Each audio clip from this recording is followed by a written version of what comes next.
Hey everybody. I'll talk about the M7. We're told that the Army's new XM7 promises a one-shot overmatch, swap calibers, add a smart optic, and suddenly every rifleman becomes a sniper. Lays the target and pull the trigger, every problem is solved. But does changing the rifle really change what a rifleman actually does on the battlefield? Quick caveat here. This is not a tech teardown of the M7. A bunch of other YouTube channels have already talked about the fundamental problems with the M7. They've done a great job with that.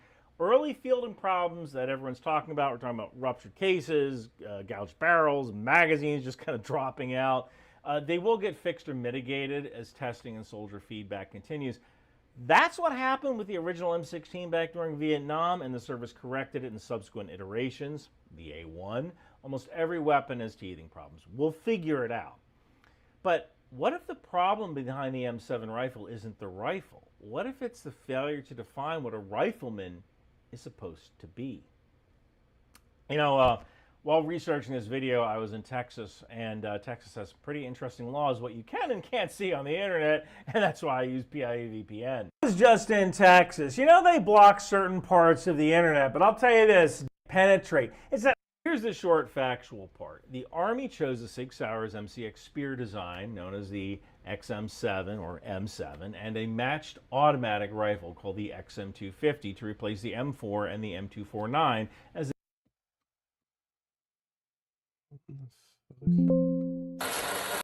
Fucking motherfuck shit!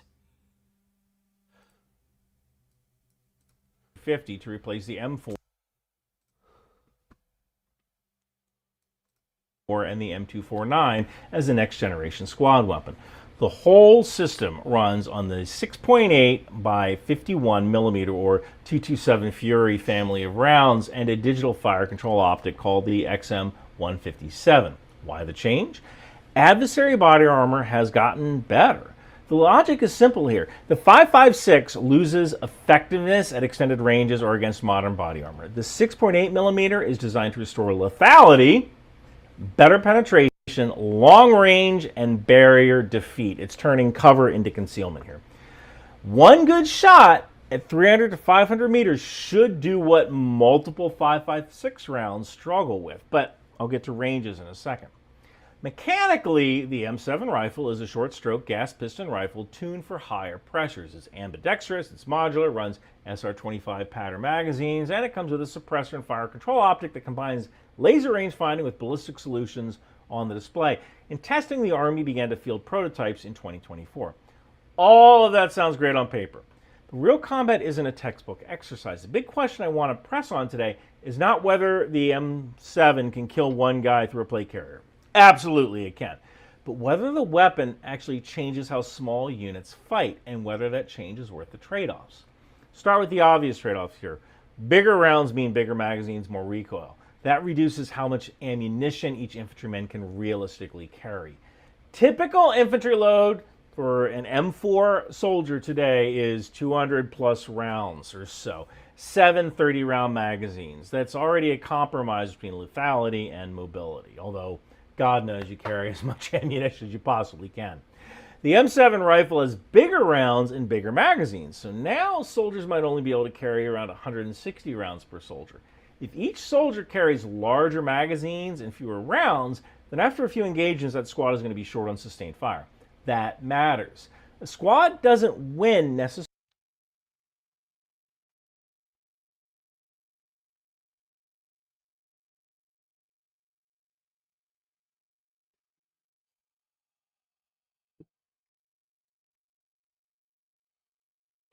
on single shots, it wins on combined effects. So let's talk doctrine and roles. Standard 4-man Army fire team looks like this. Team leader, grenadier, automatic rifleman, also known as the saw gunner, and a rifleman. The saw, or its replacement, provides volume of fire and sustained suppression that lets other teams maneuver. So you could kind of think of the saw as the most casualty-producing weapon in a fire team. And when you think about it, in some ways, the rest of the fire team is the security element for the squad automatic weapon. I mean, when you are in a patrol base, where do you put your squad automatic weapon? You put it down the most likely avenue of approach for the enemy. So the light machine gun is the most casualty producing weapon in that fire team. Put a pin in that. It's going to be important later. Replace every rifle with a long-range, harder-hitting system, and you haven't really removed the need for suppression. You still have the saw. I mean, the Army considered that it needs a saw enough to create the XM250. So let's be honest here. The squad automatic weapon is doing most of the heavy work, keeping the enemy suppressed anyway. Now, here's where comparisons to Marines matter. The Marine Corps experimented with a different model for the fire team. They replaced the saw with accurate aimed fire across more riflemen, and this is where the M27. You won't believe how Hassan reacts to when people call him out for saying America deserved 911. Cuomo talking about you with Eric Adams right now? Around with Hassan Piker, who said America deserved 9/11. I did cannot a press conference with Wendy and Sal Turturcio. I can't stress this enough. How like insincere and unserious of a campaign this has been. It almost feels like he hates me more than Zoran at this point. Have 9/11 illness. 3,000 died on 9/11. You want to say America deserves What the f is happening? 9/11? You insult. You know, hopefully the one thing Hassan is good for is ruining the reputation of Zoran Mamdani by getting that idiot to be associated with him. We can only hope. Oh my god, dude. I keep having to go up and down the fucking stairs because this cat keeps finding things from the fucking packaging that he shouldn't be playing with. I think he just found a zip tie.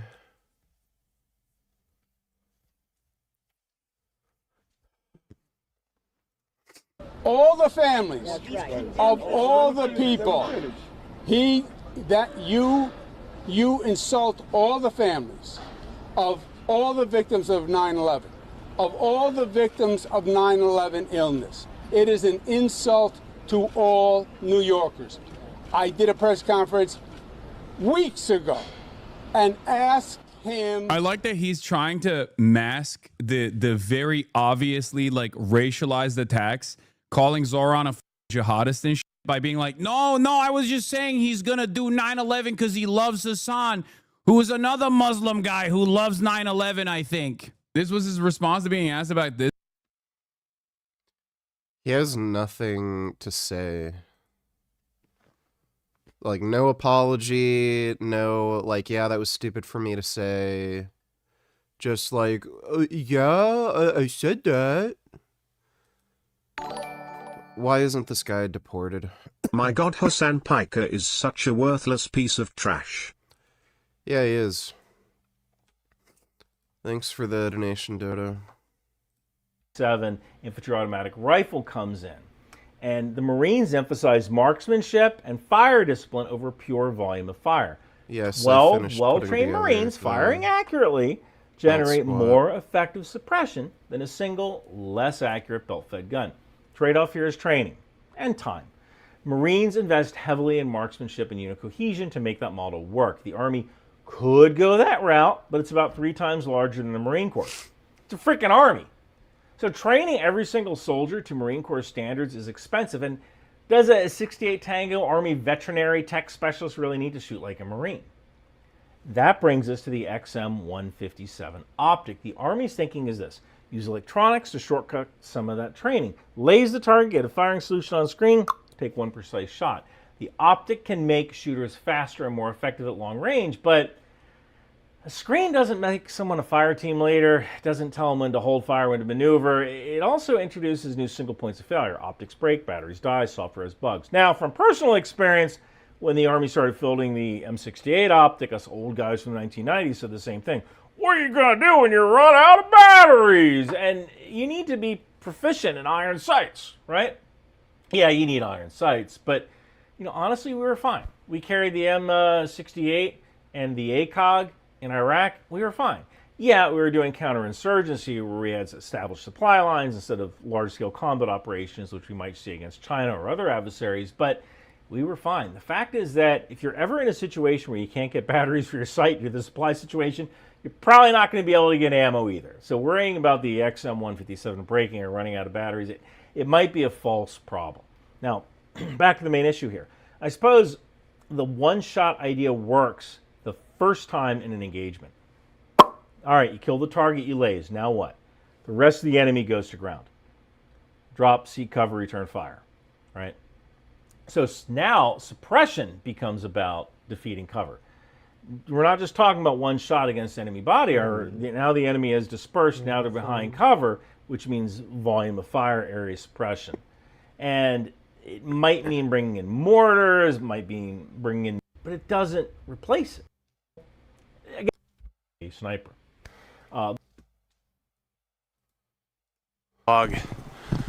Walking up this steep path right here up to a place with the family.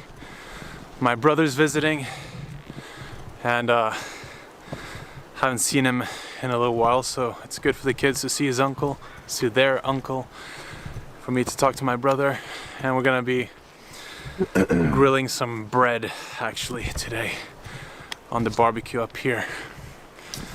And a lot of you guys have been asking, you know, for me to make videos on health, diet, nutrition, all these things, and it's not really something that I really speak much about to people in general, and since I don't do YouTube and social media that much, I haven't spoken about this stuff for a long time. Trust me guys, I'm not as out of shape as you think. What is even more sad is a lot of these SJWs would agree with Hassan, seeing how they hate America.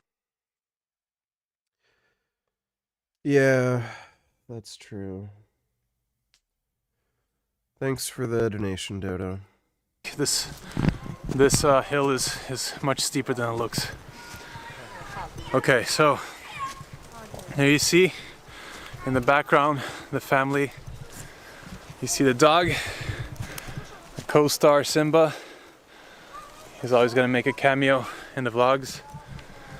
And I see the kids have picked up some hammers and saws. We're gonna have some fun. So yeah, diet, nutrition. Maybe we should get, you know, my brother a little bit involved after he's played a little with the kids. Maybe he'll say a few words, because he's been a mystical creature and disappeared from social media like myself for a while, and I do see people asking about him all the time, and we'll see if we can get some words out of him afterwards. So yeah, here behind me you see this outdoor toilet where they built this shed with a hole where you can take a dump and it'll fall into a hole in the ground, and in there there's a picture of the Norwegian king and Her Majesty, and you can take a dump while looking at our... What in the fuck is he rambling about? This guy seems like he hit his head. Like, this is beyond just stupid. John Venus. Leo Venus. Long penis. Short penis. Do you think the Venus brothers do docking? I think so. I think their foreskin is really baggy like an old sweater. Bet it's cozy in there. Are they gay? Do they share poop? Would you share your poop with them? I don't know. Thanks for the donation, dude. Rulers, essentially. So yeah, Norway's a monarchy.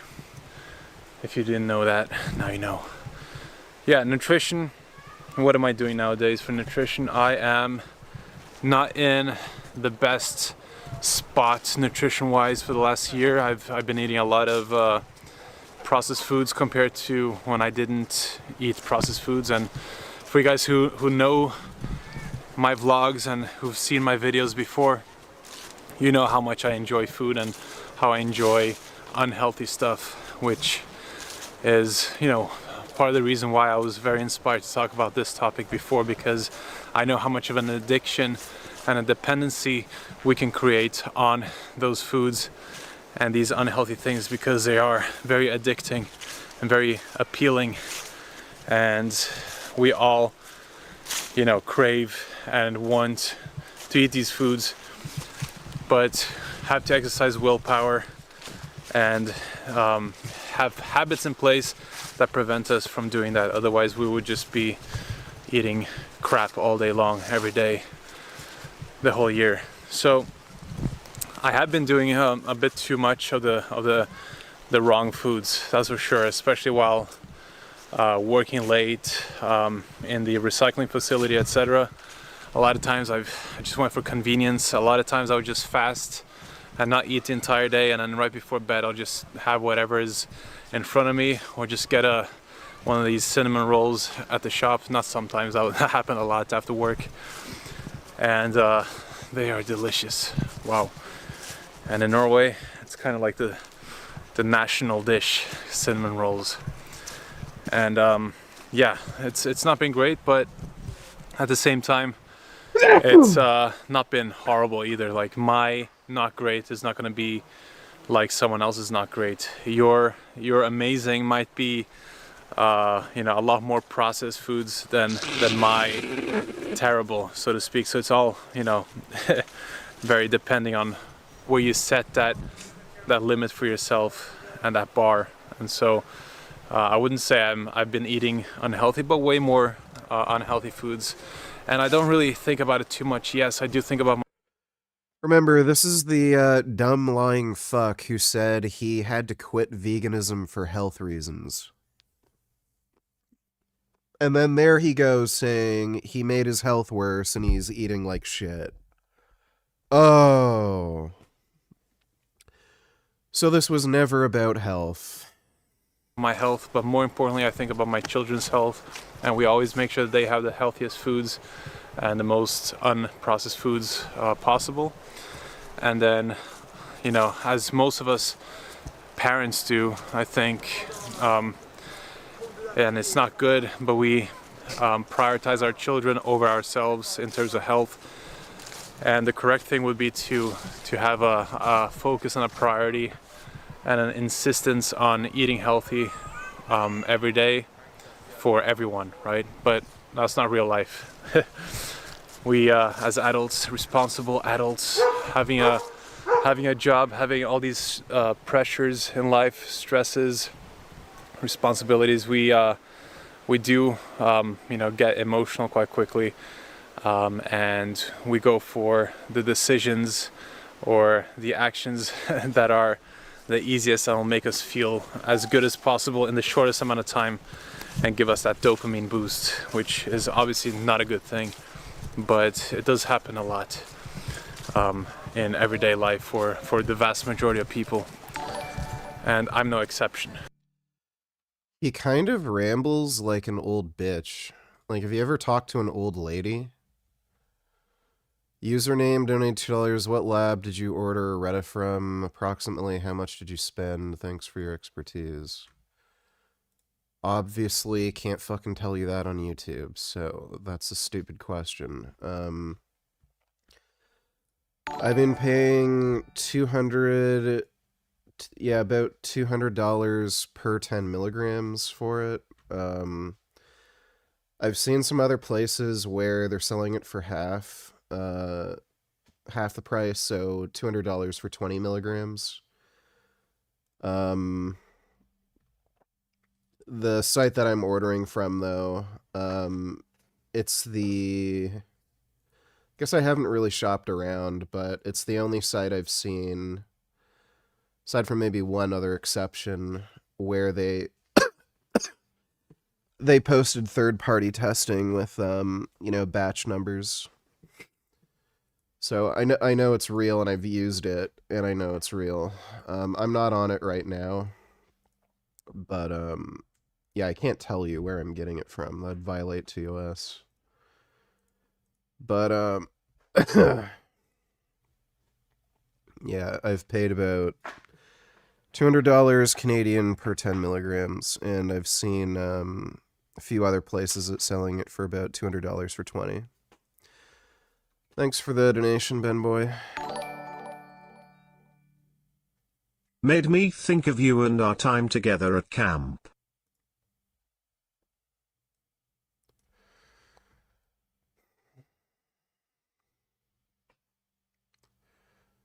This looks like it wouldn't taste good. Thanks for the donation, Microwave Poop. What's up? The line diet carnivore chud pseudoscientists are melting down at Fuentes cause he's been brutally mocking them. Ignore the Reddit soy screed, although I find it amusingly cringe lol.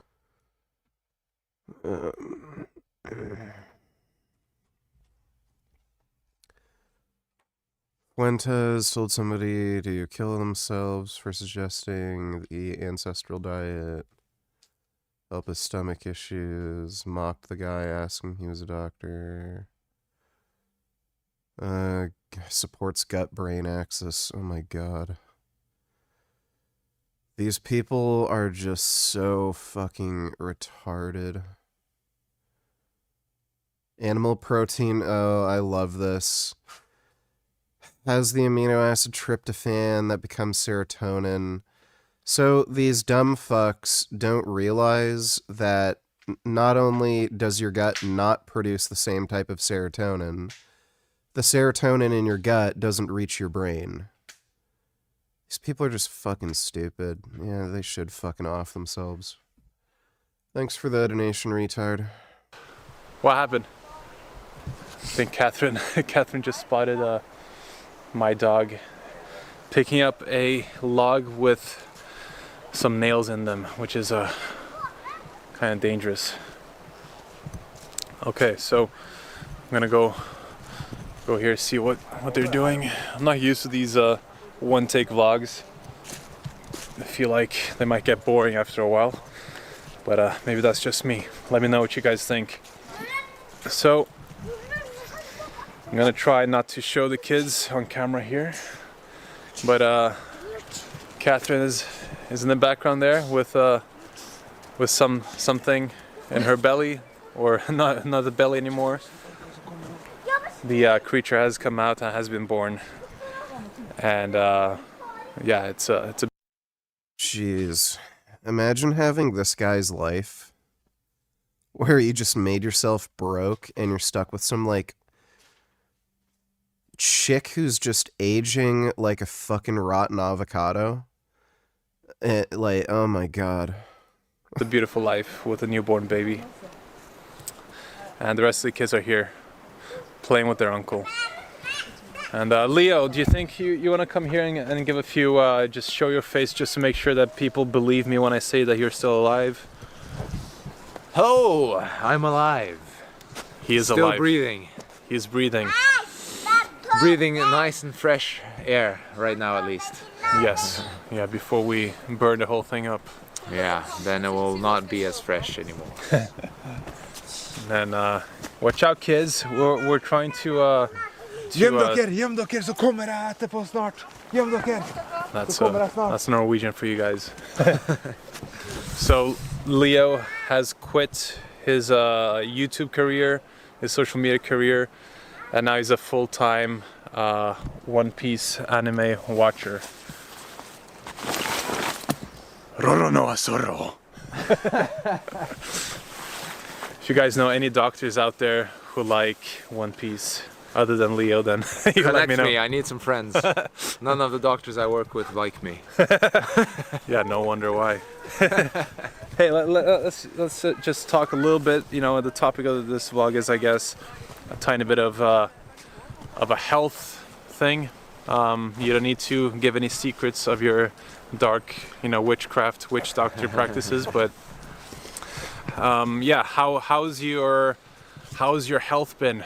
People are maybe having some conspiracy theories that you just got destroyed by some sort of gut bacteria, and that's why you never appeared again, and they are not even sure if you're alive anymore. So I don't know. You look healthy to me. Yeah, it's good editing. Yeah, it's, No, everything is well, you know. I've continued with my fitness, with my health. Focus is always a big part of life. I think health is definitely one of the biggest priorities after, well, together with family and... Am I insane, or does he sound different? Like his voice is nowhere close to what it used to be.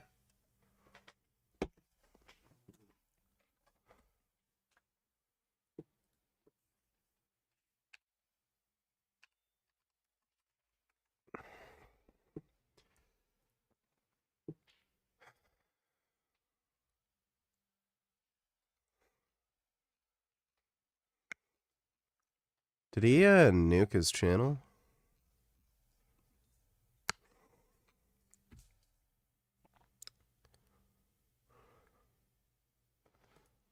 I don't know if...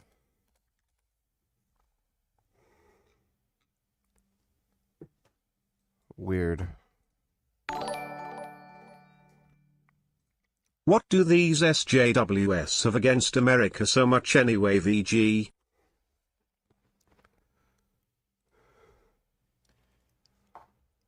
They're gay and retarded. Thanks for the donation, Dodo. Official things, but for myself, I felt that the balance or the totality of the impact of social media was more so negative than good relationships and freedom to live life and Okay. Maybe I'm just remembering and like misremembering what he sounded like. Or it might have something to do with the microphone they're using. explore your passions and your hobbies. So everything's good. I can't complain. It's a little bit tough with the night shifts in the hospital, where you have go in at 6 p.m. and finished at 9:30 a.m. the next day. But apart from that, it's all good. And luckily for me, I only have a few months left of that slavery job.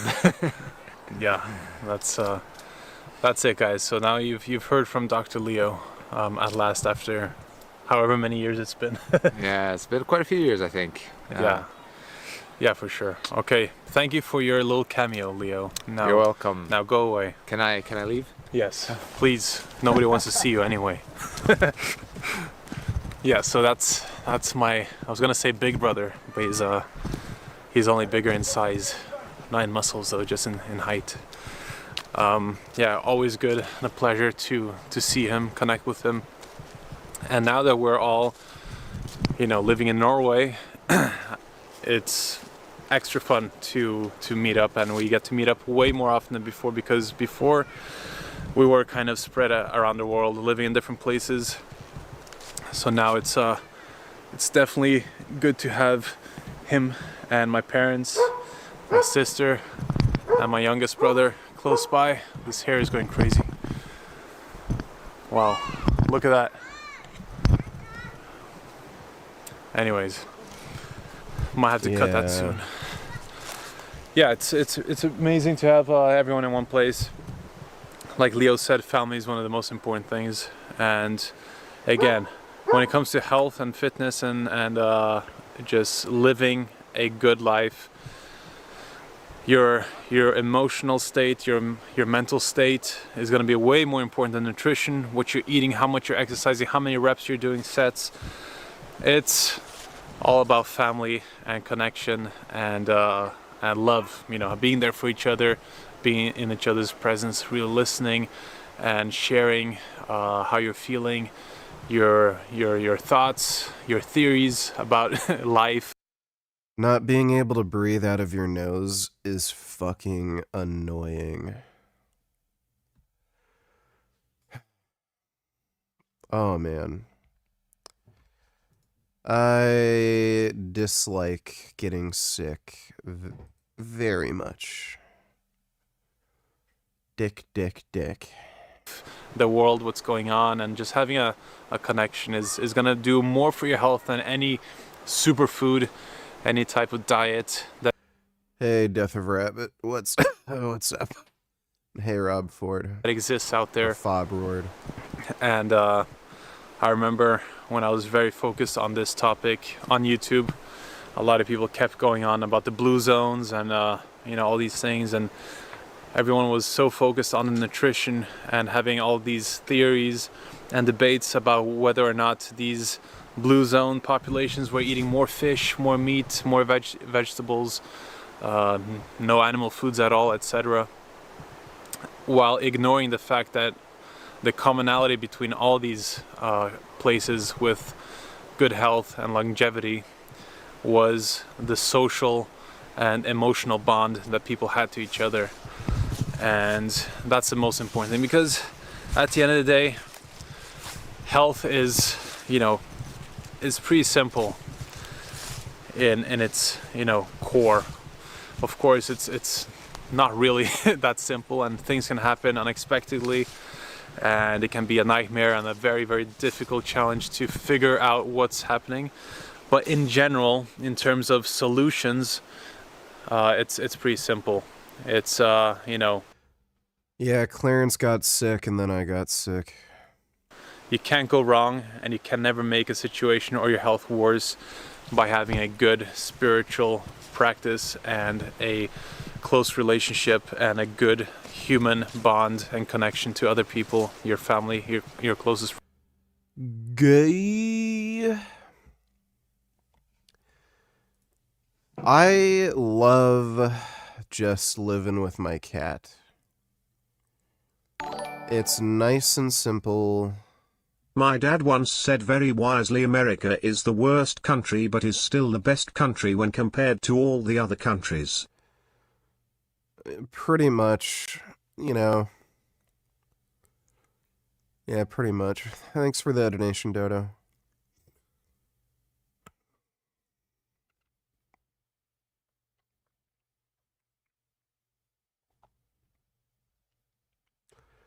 Think John and Connor Murphy are blood brothers? I'd say John is more dumb, Connor Murphy's more crazy. Did you know Destiny, aka Stephen Kenneth Bonnell III, was named after a woman? He has a girl's name. U-R-R. John Venus Penis. John Penis. U-R-R. Destiny has a woman's name. He pretends to be a female online. John Venus. John Penis. 77 quintillion 777 quadrillion 777 trillion 777 billion 777 million 777,777.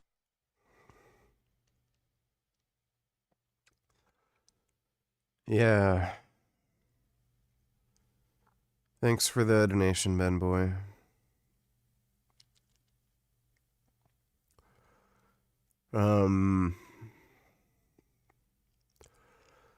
I don't know why people like having a big group of friends and family and shit they have to talk to. It's so nice to just be alone with your cat. Just sit in bed, cuddle with your cat, watch cartoons. That is far more enjoyable than talking to people. Friends, and having an open heart, being yourself fully and expressing that authentic self to others and allowing others to do the same for you. That's going to go way further than anything else. And that's something that a lot of people, ignore or just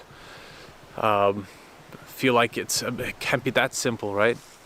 But it is a lot of times, and that is the most important thing and the simplest thing. Catherine's getting a little bit impatient right now. She's making a point that I forgot the firewood. Isn't there any firewood here? I got lighters, or I got matches. There you go. I was so focused on bringing you guys along that I forgot to bring the firewood. My apologies, Catherine. Yeah, I've not become a better husband since you last saw me, that's for sure. Anyway, at the end of the day, health, the core message. And that's because animals are better than people, VG, and you know it. Yeah, that's true. Thanks for the donation, Dodo. for some, I'm high right now. I took a fucking THC edible. So that might be the reason this is happening. But for some reason, this scene right here triggered, like a skit in my mind where, I think it's because he mentioned firewood. But I was thinking of doing a skit where Hamas wins the war against Israel, but they all become really poor because now they don't get any financial aid. And all the other Muslim countries that fucking hate them basically block off aid, and they can't get jobs, and they're all poor. They're way worse off than they were. Even though they thought defeating Israel would, make them better off.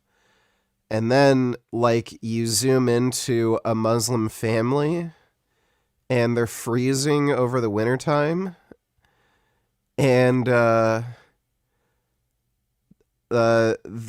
talking about not being able to keep the fire going because they're down to their last Jew, and they have a dead Jewish guy in the corner.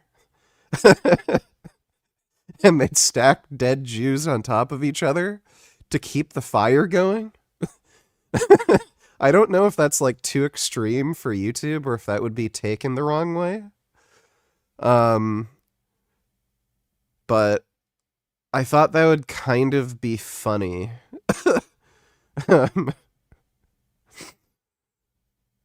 Because that is probably how things would turn out. They would just be more broken poor. The true solutions don't really sell very well, and so you don't really hear people focusing on that too much. It doesn't really sell to tell people that the solution is to eat whole foods and non-processed foods, and that's it. And that's with that information, you really don't need 1,000 videos a day or a year explaining what antioxidants are going to do for you, what kind of chemical processes every single food has or is theorized to have, as a lot of the nutrition science out there is very primitive and based on a lot of theories rather than truth, which is understandable with the limited tools and ways of studying we have. And so it's much easier to talk about all these hacks and solutions and things that are outside of the simplest things, which are essentially just having a good spiritual, emotional, personal relationship with others and eating whole foods like we're about to eat right now, right, Catherine? This is whole foods, right? Yeah, homemade bread. Whole food, plant-based. There you go. Oh Homemade bread. So with that, you can get very far. And that's I swear every fucking married dude with kids is fucking miserable. As soon as dudes get married and have kids, without fail, you can just see that the guy's life goes to shit. It's fucking crazy to me that any fucking men are interested in marriage and children at this point. And I guess they aren't. People aren't getting married and they're not having kids, but Jesus. That's a 1-minute video, a 30-second video. You essentially say, avoid as much processed foods as possible, eat as much unprocessed whole foods as possible, and have a beautiful social life with an open heart and be of service to others. VG, do it.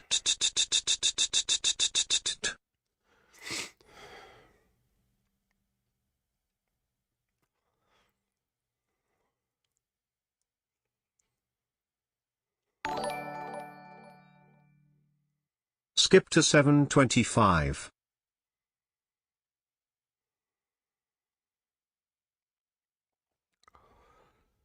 I don't know if it's a good idea to do that skit because, even though it's obvious the idea of it is to, show how stupid fucking Palestinians are, but, Yeah, I don't know. Having a video on YouTube where you're talking about burning dead Jews as firewood, like, regardless of context, I'd probably risk running into issues. So, it would be funny, though. Thanks for the donation, Dodo. Crap. Retard. I was pretty shocked when I saw. I hate this guy's fucking channel. 725. Straightening it back out for round 2, the battery decides it's had enough.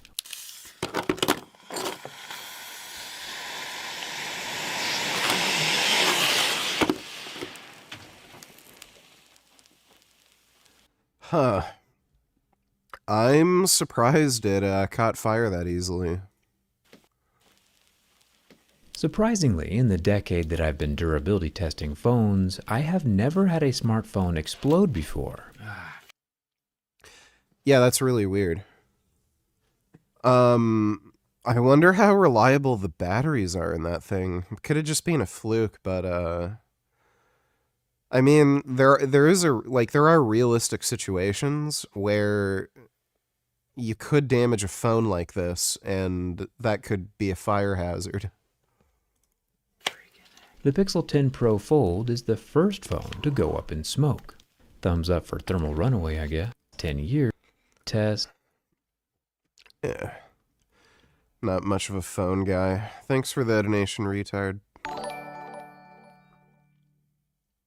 Make yourself a cameo so we can make eye of you.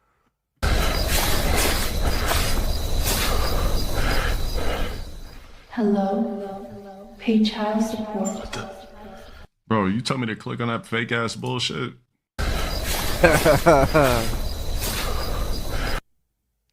Oh, that's funny. Thanks for the donation, Blair. And yet conservatives act like having kids will somehow make your life better. Yeah.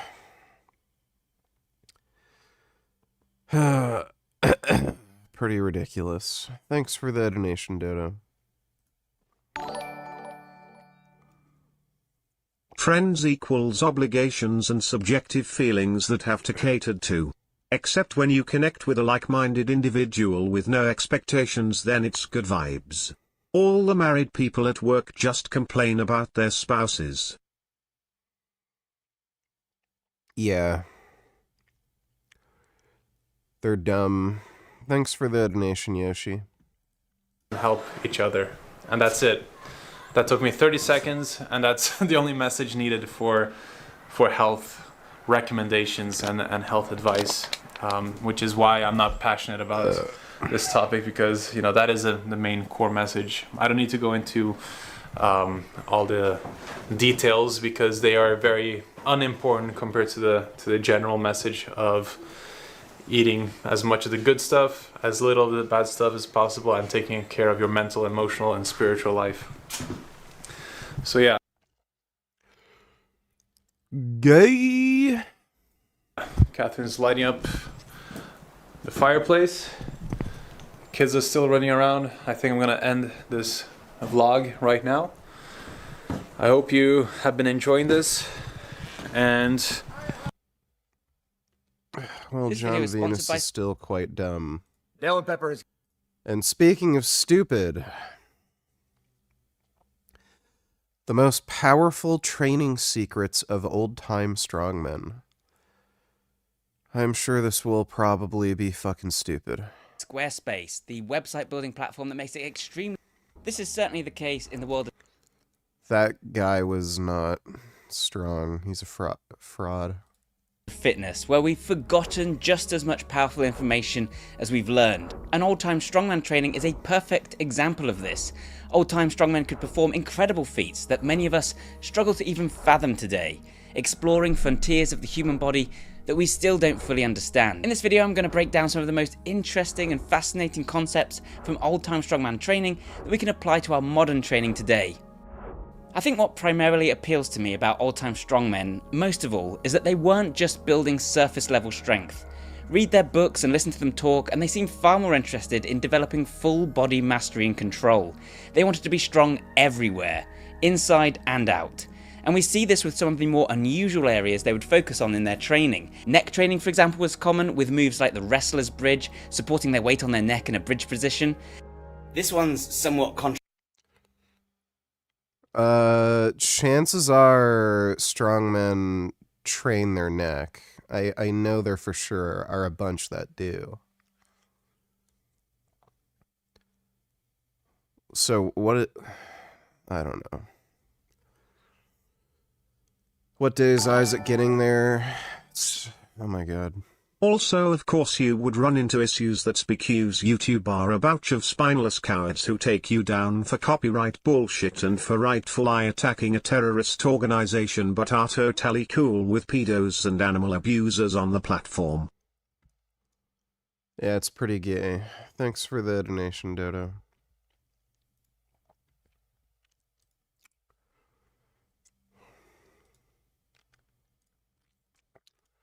controversial. Some people say it's bad for your neck, some people say it's wonderful. A lot of wrestlers swear by it and haven't had any issues with it.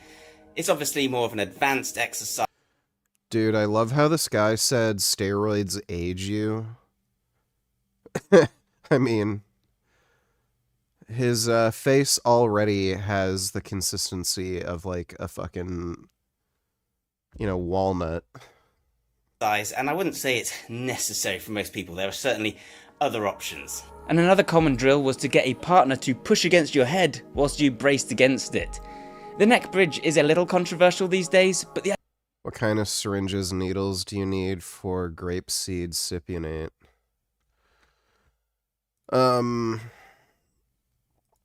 You can use insulin needles or anything else you want.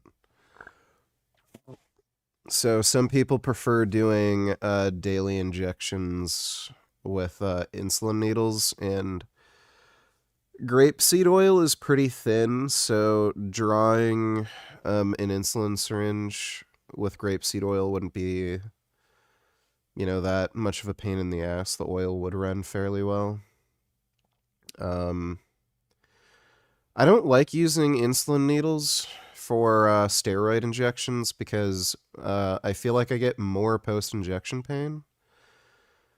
Deep intramuscular can avoid post-injection pain, and it absorbs faster too, deep intramuscular. So you feel it kind of hit you more, which I prefer. So if you're kind of a baby and you're afraid of needles and you just want like a little pinprick, you might want to use insulin syringes, just 1 ml syringes. If you want to do deep IM, then I would go with probably at most a 27 gauge. You can find plenty of 27 gauge 1-inch needles. Or you can use like a 30 gauge. I've been using 30 gauge 1-inch syringes, and I'm using testosterone. I was using Test-Sip, but I'm using Testanenthate now. And that's in, whatchamacall, MCT oil, which is more viscous than grapeseed. So you can't draw it out with a 30 gauge 1-inch needle, but for extraction I use a 22 gauge. But for injections, a 1-inch 30 gauge needle, you can push it in really easily. It's not like it gets stuck and you have to like use all your force. So just to reduce scar tissue, prevent some pain during injection, because it is a needle, I'd recommend injecting with a 30 gauge 1-inch if you want to go with deep IM. But I do have a pack of 25 gauge needles still. I use those for my glutes. The 30 gauge 1-inch needles, that can actually be a bit difficult to inject your glutes. But again, ideally, you'd probably just use a 27. 27s are a little more rigid, so.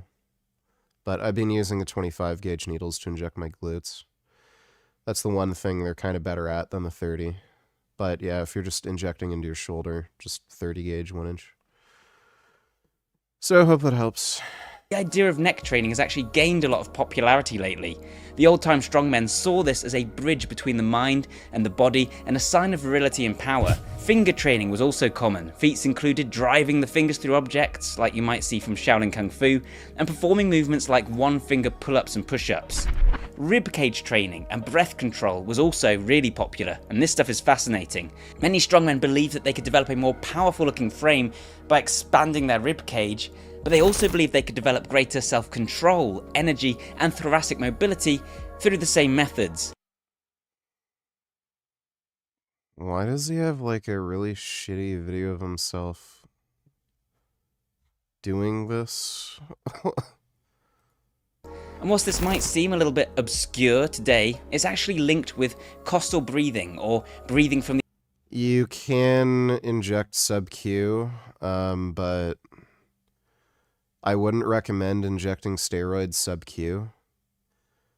For one thing, the drugs were developed to be injected intramuscularly, so it's kind of weird that you'd use a drug that's supposed to be injected intramuscularly and inject it sub-Q. It's just not how the drugs were developed. On top of that, people tend to get more side effects when they inject intramuscularly. It probably has something to do with the rate of absorption and metabolism, but dudes who inject sub-Q, they tend to not get as much of a hormonal boost. So if you're injecting test, your test won't go as high as if you injected intramuscularly. And on top of that, sub-Q seems to favor aromatization. So your estrogen is also going to get higher, which for a lot of people, that would be a problem.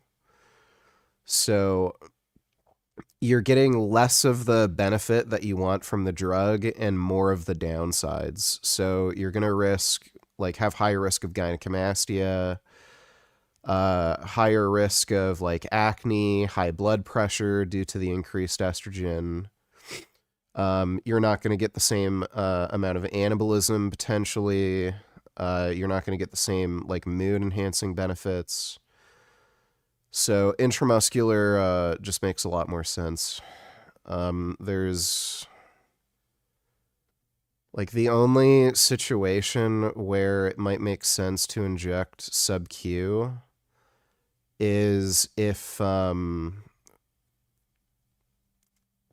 like you have weird specific problems. Like I don't know, maybe you like really, really under aromatize, or I know some people have really bad scar tissue and they prefer to inject sub-Q, but yeah, just inject IM. From the upper chest. Theoretically, by strengthening the intercostal muscles, the ones between the ribs, you can create more space in the chest to let in more air, and we do know that these muscles respond to progressive training. We actually engage in more costal breathing during breathlessness when we're short of oxygen, which is what occurs when we're exerting ourselves during a heavy lift, for example. And this is how they would train these muscles, taking deep breaths and sometimes using sweeping overhead movements in between the heavy lifts. The breathing squat was a particularly brutal exercise that involves taking deep breaths through the mouth and expanding the chest as much as possible in between heavy squat reps. You might do 3 to 5 breaths deeply before performing your next rep. Like, does this make sense to anybody? It's just silly and stupid. Why is he bothering talking about this? The dumbbell pullover was a particularly popular exercise to use this way as well, as the position itself opens up the chest to a big degree. Dumbbell flies are also great for this, as you can imagine, as is the chest expander, which is where it gets its name, and this is also fantastic for developing the upper back. The ab vacuum could be used in conjunction with extreme ab vacuums, not only for aesthetics and posing, but also because this dude literally looks like a farm grandpa You could find a dude who's like, 65, works on a farm, and has a physique like this. As if I'm going to take advice from a fucking tiny little manlet with like 15-inch biceps. And he's not even in particularly good shape. Like look at his stomach. Like no visible abs or anything. You can also tell his legs are kind of puny. Like he's talking about, oh, these old-time strongmen, they had some of the best routines and they're doing these exercises that people aren't doing anymore that are so beneficial.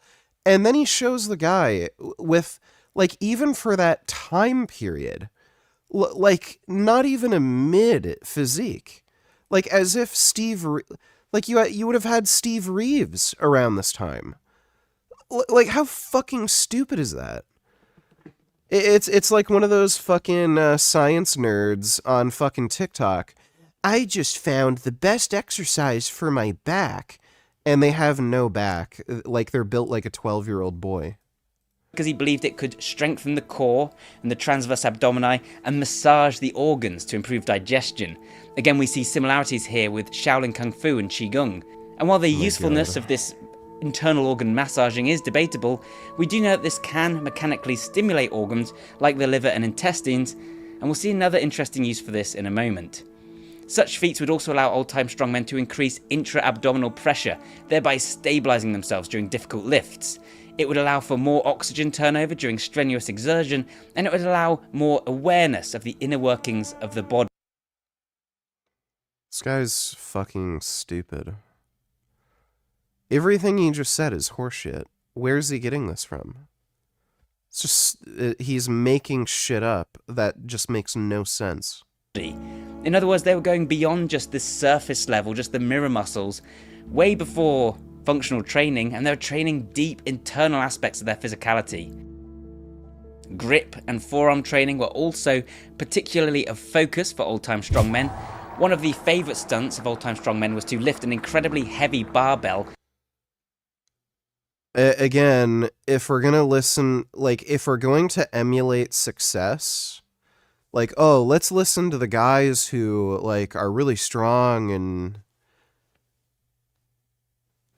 I mean, are you kidding me? This dude looks like a fucking swimmer.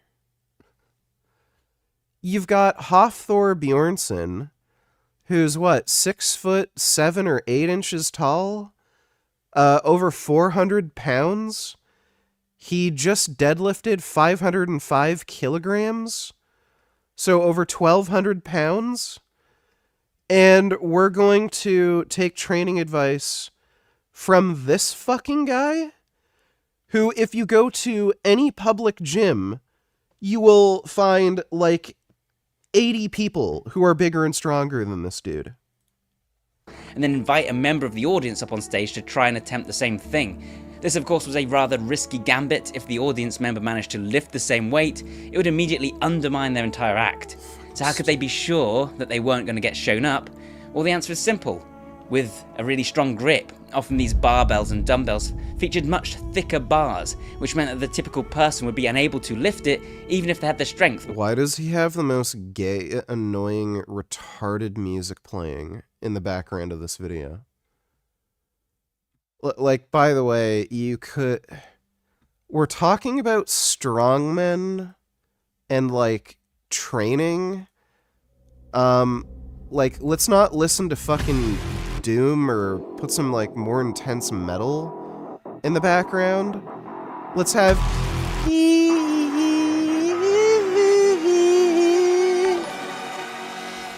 Fucking retarded. And spec king of simping for a terrorist organization. This footage that you're seeing right here was provided by the IDF, and right there, they're marking the quote unquote yellow line. So that's the part of Gaza that Israel now controls, or I mean, since effectively they're going to end up controlling all of it. It's the part that on paper they're admitting that they control. Although, as we're going to describe in this clip, it's actually a little bit more expansive than that.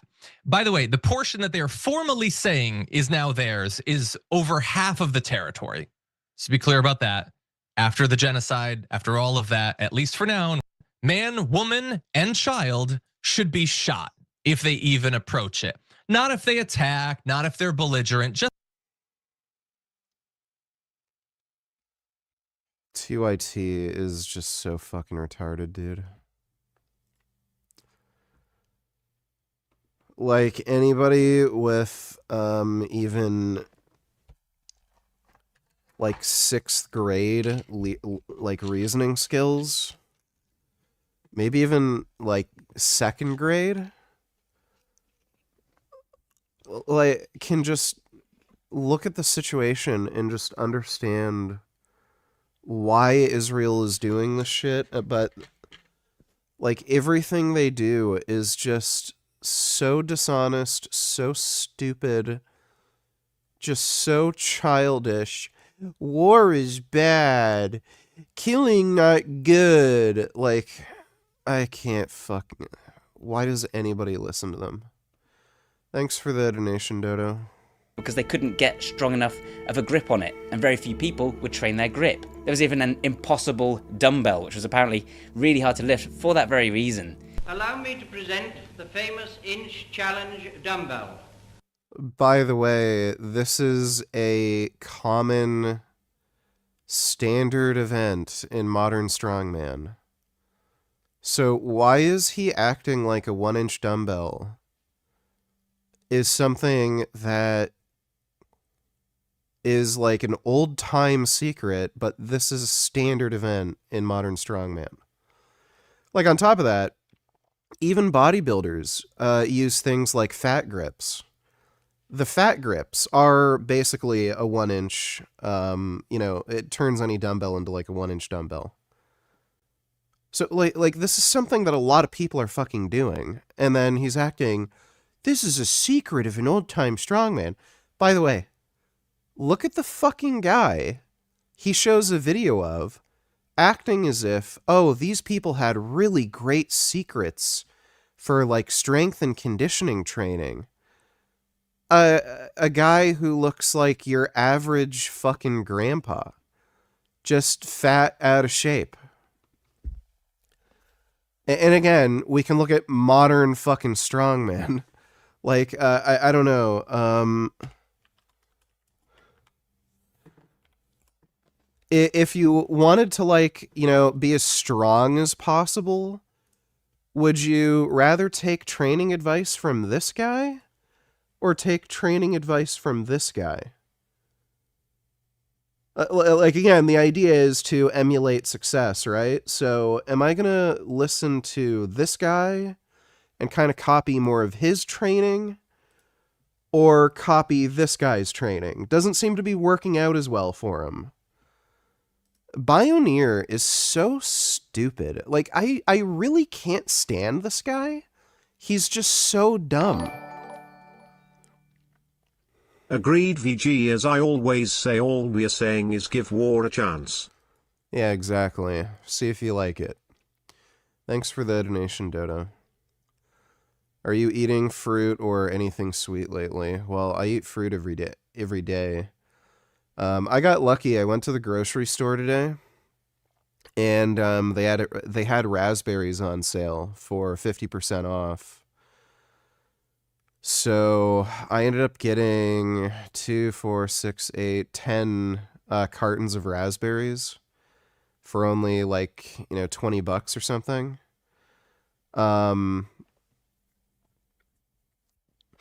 So I ate a lot of fucking raspberries today. I had this massive fucking bowl filled with raspberries. It was so fucking dope. And my next door neighbor works at the store too, so he actually told me the raspberries they had out in front were 2 days old, and he could get me fresh ones from the back. So he hooked me up, and he gave me the fresh ones, too. It was fucking awesome. Over a period of 40 years, the bell has never been raised an inch from off the ground by any strongman, although thousands have tried. So is this just a trick then? Well, not at all, really, because it's a legitimate demonstration of superior strength. Maybe not strength in the lift that you're thinking of, but strength that can be used outside of the gym. Oh, a fat, out of shape idiot who who doesn't work out is having trouble lifting this. Who'd have figured? When dealing with objects that aren't designed to be readily liftable. If you can lift a super thick dumbbell, then you might stand a better chance of lifting a heavy log, for example, or gripping onto a ledge when you're climbing, or grabbing onto someone's arm to restrain them when you're wrestling. Another cool old-time strongman move was the hub lift. This is a heavy lift that challenges you to use a pinch grip to lift a plate off the ground. It's brutal and completely different from the kind of thing we usually do in the gym today. Plank snatches were also popular, performing snatches with a plank of wood and a pinch grip. Levers were also popular, holding longer objects from one end and then letting them tilt to create a longer lever arm. You could do this, say, with a steel mace, challenging the forearm tremendously in the process. Have you ever tried lifting a chair up by one leg? It's surprisingly difficult. And perhaps the most amazing demonstration of this was from Joe Holton, who would catch cannonballs with his bare hands. One day he did lose some fingers, but then he just carried on doing it with fewer.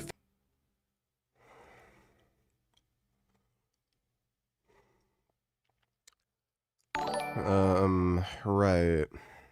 As Metal Gear Soiled once said. Let me see, Dodo. All we're saying, give war a chance!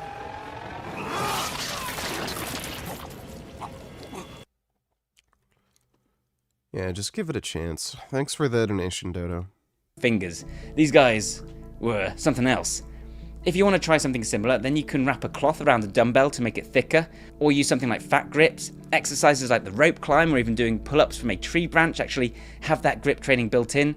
Lifting unusual objects also works well. For example, it was common to lift barrels, and George F. Jowett believed that this was one of the best ways to develop forearms. You might not have access to a barrel, but many of us have access to plant pots and bins. You can fill them with water or sand. Then there's the bending and the twisting and the unusual angles. A lot of the old-time strongman lifts involve bending and twisting the body in unusual positions that we just don't see with modern lifts today. See the Arthur press, the side press, the bent press, which is also very similar to the kettlebell windmill. Yeah, why the fuck do you think nobody does this today? 'Cause it's stupid. Nobody gives a shit. It's a dumb lift. Movements like the windmill and the bent press ask you to twist and bend the body, getting underneath the weight and then standing up with it, involving the obliques and the QL muscles in ways that other lifts simply don't touch. Like, this guy looks the way he does, and he thinks wasting his time doing this shit is, like, not saying he looks horrible or anything, looks better than your average person, but I mean, like, he's not very big, not very strong, and then he's wasting his time doing this shit when he could be doing something like, I don't know, overhead pressing. You know, like how fucking all the biggest, strongest fucking people right now do. But no, let's waste our time doing this fucking shit so I can stay smaller and weaker.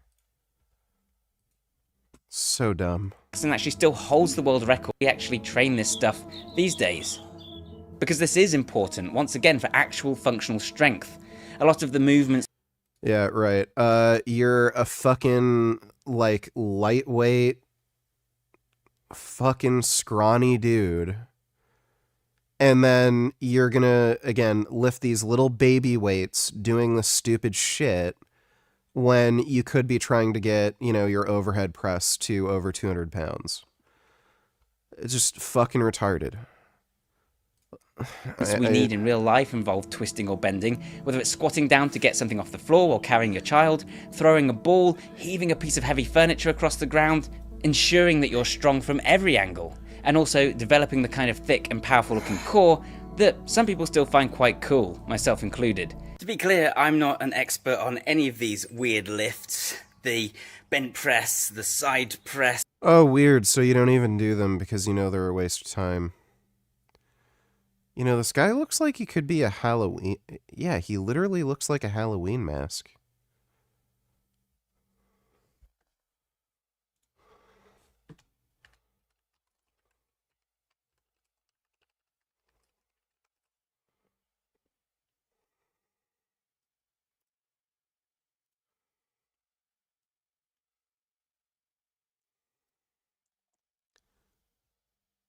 He literally looks like a Halloween mask. Yes, even the kettlebell windmill. I just enjoy learning about them and experimenting with them. If you want to learn how to do these movements properly, then I highly recommend checking out some other channels. James Fuller, for example, has catalogued a bunch of these movements over on his Instagram account. I highly recommend that. He's done some great videos with Juji as well that you should check out. I also recommend techniques were more malleable back then. While there were competitions with strict rules, watching videos of strongmen performing these lifts was... Again, this is a tiny-ass dude. And then he's calling this person a strongman. often reveal a huge amount of variation, or to put it less delicately, they're all over the place. But at least moves like the bent press and the side press were somewhat codified and repeatable. Other movements like the anyhow lift have no rules at all. The anyhow lift is exactly what it sounds like. It's whatever method you want to use to lift the most weight off the ground. It's like saying, who can lift this up? I don't care how you do it. We might cringe today, asserting that lifting as heavy possible with no discernible technique should be a recipe for injury. But of course that is kind of the point, because outside of the gym you do need to lift things at strange angles with imperfect technique. If you want to pick a log up off the ground... Again, I don't know why this is going to make you more robust than doing deadlifts with 700, with like several hundreds of pounds. Why would I assume that? It's just so fucking silly. You want to have a stronger, more resilient back? Let me lift much smaller, lighter weights that are going to build less muscle and strength versus a big, heavy compound lift where I can use the absolute maximum amount of weight my body can handle. This guy, like, this dude is a dork. This is the dork, dumb nerd shit you see from people who don't want to train hard. And then they just fucking stay small. And then whenever you fucking call them out on being a little weakling, oh, well, I don't take steroids. Yeah, you also don't lift heavy weights, fucking dipshit. Ground. Botched by Taban?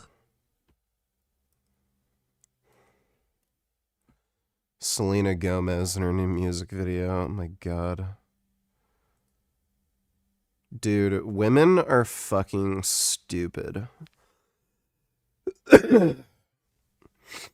Women are just so fucking dumb, and I guess gay dudes too, because they'd do something like this. But, wow. Yeah, let me fuck my face up when I'm considered in Hollywood to be one of the best looking people, but yeah, I'll just go to a plastic surgeon and get them to make me look like some fucked up Frankenstein retard. Thanks for the donation, retard. You can't do that with perfect deadlift form. And the same thing goes for loading the pushchair into the back of the car or lifting a kid out of a deep cot. As long as you start with light and manageable loads, then training these weaker positions will make them stronger, and that way you're less likely to injure yourself when you inevitably get into those positions during your everyday movements. Instability was also common for old-time strongmen. Those barrels and kegs were What is this dork doing? often filled with water or other substances that would of course slosh and move around inside during the lift.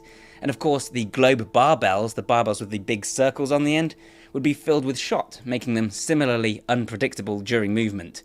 Again, it comes down to total body strength and control. This kind of strength is hard to measure.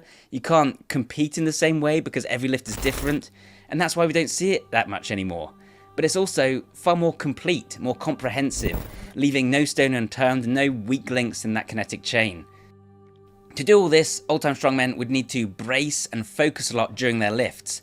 They were known for squeezing weights as they lifted them, particularly squeezing the grips. However, they were... The fuck is he talking about? He is making shit up. Like, this guy is just a liar who invents nonsense. Why does it seem like Korea has such better plastic surgery? Tons of people there have work done. Well, it's not that they have better plastic surgeons. It's that they kind of specialize in a particular type of surgery. So a lot of Korean women, they end up getting their eyelids done to make their eyes like wider so they look more American. Because the plastic surgeons just do that so much, they being really good at that kind of procedure. And I know they're also really paranoid about getting wrinkly. They like smooth skin. So some of the facelift procedures they do, like, again, they're really good at it because they do it so much. It's kind of like breast implants in America. America is probably the best place to get breast implants. South America, probably like the best place to get a Brazilian butt lift because like they just do it so much there. So it just has to do with, you know, the types of surgeries these surgeons do so much. And just because so many of them do it, they perfect that skill. There was some Middle Eastern country, it might have been Turkey, where, let me see, rhinoplasty.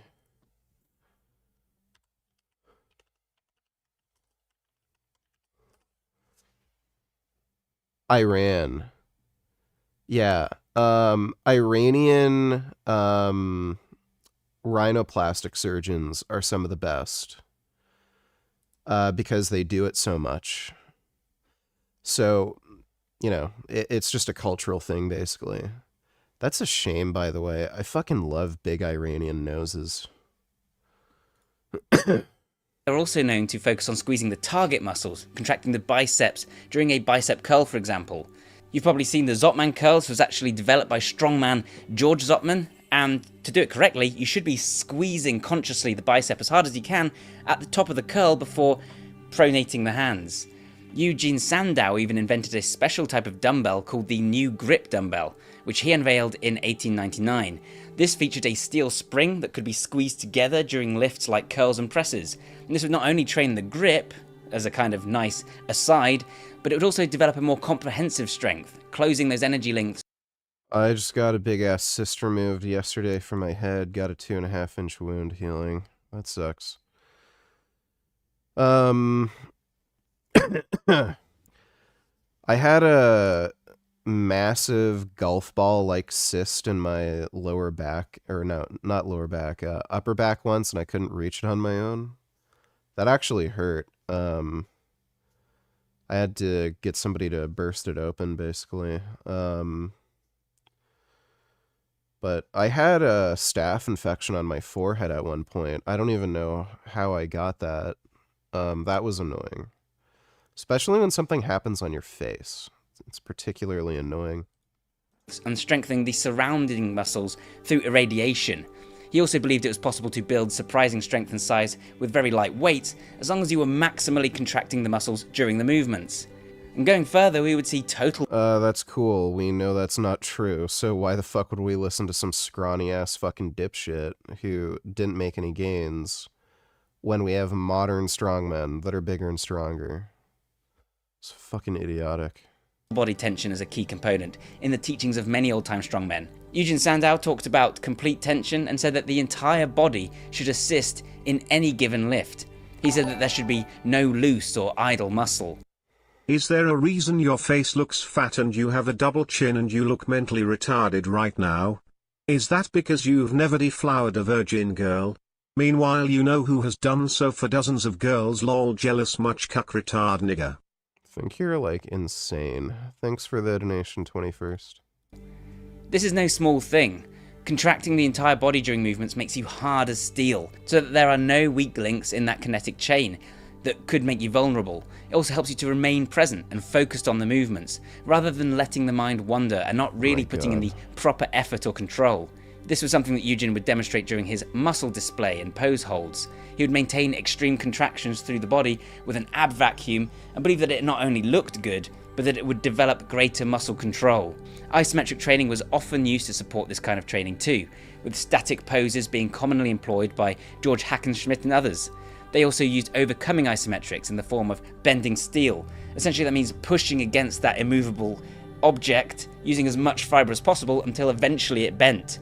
We can see a direct relationship between these techniques and the training methods of Bruce Lee, which is really interesting. Again, isometrics are just a tool to allow them to really isolate and hone in and focus on specific muscle groups that often would get overlooked, to develop not only the intermuscular coordination but also the intramuscular coordination, meaning they could engage not only specific muscles but more of those specific muscles.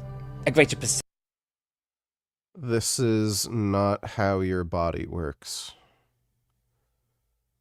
Oh my fucking god. Again, this dork is just making shit up. This is stupid horseshit that he's just spewing out of his mouth on the spot, making shit up. Percentage of them. And the logical conclusion of this line of thinking is muscle control, because these old time Dodo donated $2.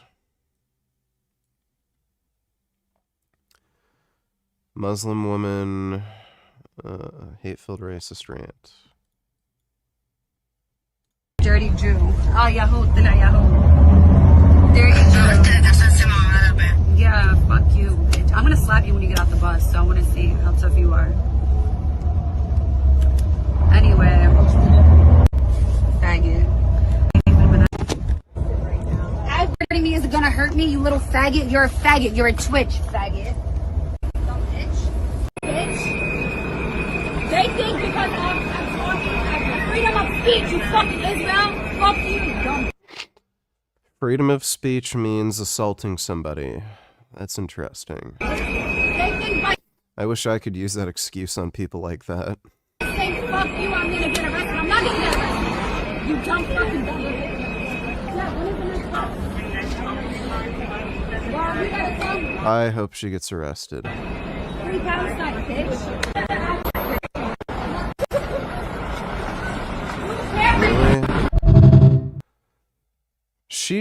Okay, they should have at the very least given her a warrant for simple assault. Because similar thing even happened to what's his name? The guy who used to work with Sam Hyde, the big dude. He was doing pranks in public and he took off a dude's hat. And the police gave him a warrant for simple assault, and he had to go to court, or turn himself into a police station, so that they could set up a court date. They should have at the very least done that. Like, I don't. Why the fuck are the police so fucking useless? Like, some fucking crazy bitch starts, like, actually assaulting you, like, whacking you with her purse or something, like, being anti-Semitic, and then they just get to leave? Like, I can just go up and hit people and shit, and that's okay? It's fucking stupid.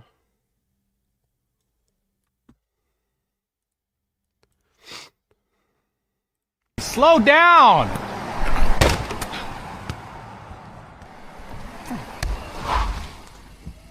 Bro, you did not just throw a cake at my car. Dude, easy. It's kids at play. Shut up. Pick up your shit. These are obviously skits. Pick it up. Always freaking speeding. It's 20 miles an hour. It's 20. Here we go. Slow the fuck down, bitch. 484, you fucking queef nugget. Slow the fuck down. And another speeder. Slow down. Going 60 and a 25 in a school zone. Here he is, bitch. Eat these strawberries, you fucking shit whistle.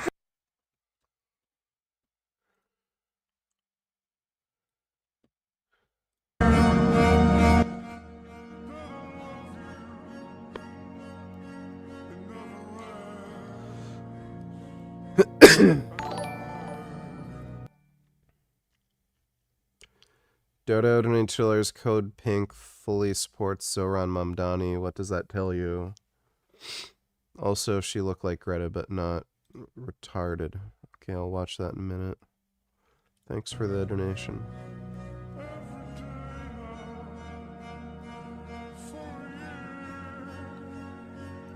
Huh.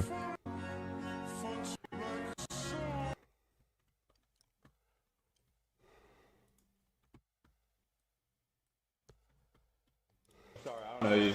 I'm waiting for my friend. Oh, it's okay. You just have to use the buzzer. You're not going to let me in with the phone? You just have to use the buzzer. I don't know you. I know you don't know. I have a laptop and I'm just waiting for my I know. friend I'm just asking you to use the thing. You can't just come in behind people. I didn't think it was a big deal. My friend's coming down now, and instead of waiting in the heat, I thought could wait. And you're making me feel unsafe. So if you could just please close the door. That's like not it at all. That's not it at all, bro. You can just wait for your friend. I don't let people in behind me. Like, I don't know it. Like, you're being really rude right now. How am I being rude? Because you're blocking the door and you're putting your foot. I'm trying to go inside. So You can wait for your friend. I don't know who you are. Can you get this lady away from you? This man's. She was coming in behind me, bro. It was really rude. Like, she just put her foot. She tried to grab in, dude. I'm gonna take another elevator. No, you don't do that. It's a security issue for the building, and there's people that come in all the street all the time. You blatantly lie and say I tried.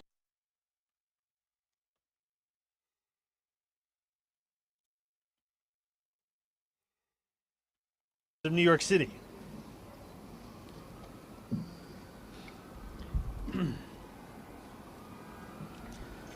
I want to speak to the memory of my aunt.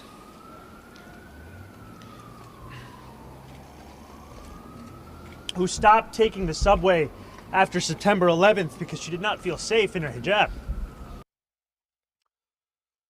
Yeah. Anybody who'd vote for that guy should be fucking deported. Serious problem right now? You're gonna pour that over me? No one's trying to pour anything over Okay, you. put that down then. Are you gonna drive me No, home because or you're not? disrespecting me, so you can get out of my car and.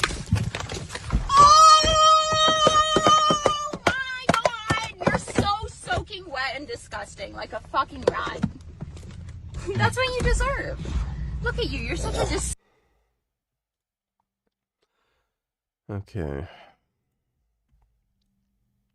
We're hearing more and more concerns on Wall Street that the surge in AI investment is starting to resemble a bubble. Are we in an AI bubble? Moves up or down, they can take the entire market with them. We're taking a look at 3 charts that help explain what's going on. This first chart takes a look at the concentration of the S&P 500 in the information technology and communication services sector by market cap. And you can see here that the concentration has reached levels last seen during the dot-com era. One worry is that this creates really high expectations for these companies. Something like a negative earnings report or even a positive earnings report that isn't considered positive enough could have an outside early 2000s, an era known as the dot-com bubble. This was a period when AI and such. You were there in 1982 when I was a 24-year-old campaign manager for my father, and the Hasidic community was the strongest base of support. Mario Cuomo is not governor without the Hasidic community. So that's how far we go back. I understand what happened during COVID. I understand how you feel about what happened during COVID. We've discussed it at length. I apologized for the way I mishandled it, and I would have handled it differently. But there was no malintent, there was no disrespect intended. I understand how it was interpreted.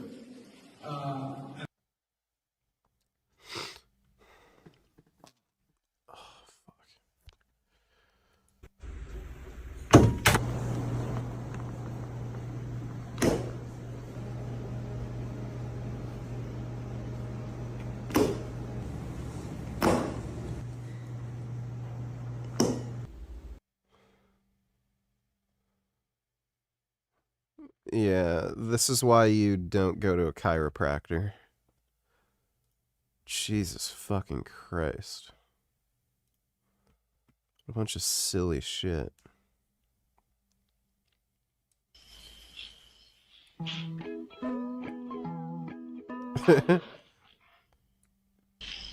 That's a good AI. Thanks for the donation, Dodo. Oh.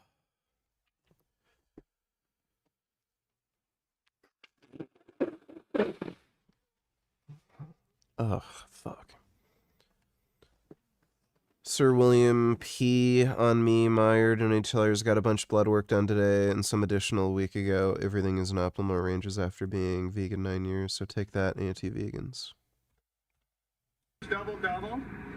And, can I get 5 espressos in 1 cup? Can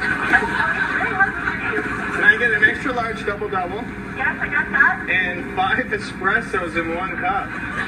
Sorry? 5 espressos. 1 cup. What is that? I need espresso. Don't know, but it's good. Trust me. The guy did work hard, so, it's kind of weird. We know he liked upper drugs. Guy was a crack addict. That's pretty funny. Rob Ford was based. Thanks for the donation, Sir William P. on me, Meyer. MTK donators traps like Kazumuki Mishima from Tekken 8.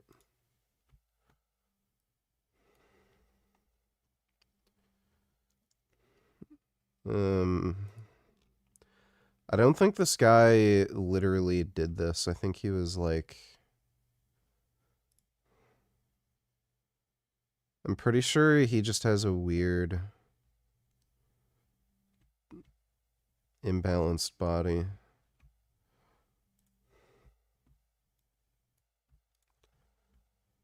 No SSD.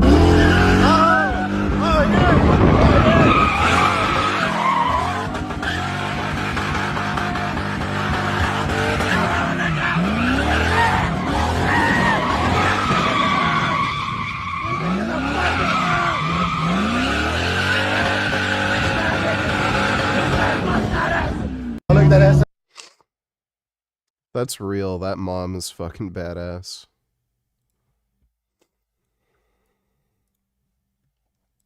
Are you kidding me? Drop it! Drop the gun! Give me that! Hey, let go! What is wrong with you? Are you kidding me? Drop it! Drop the gun!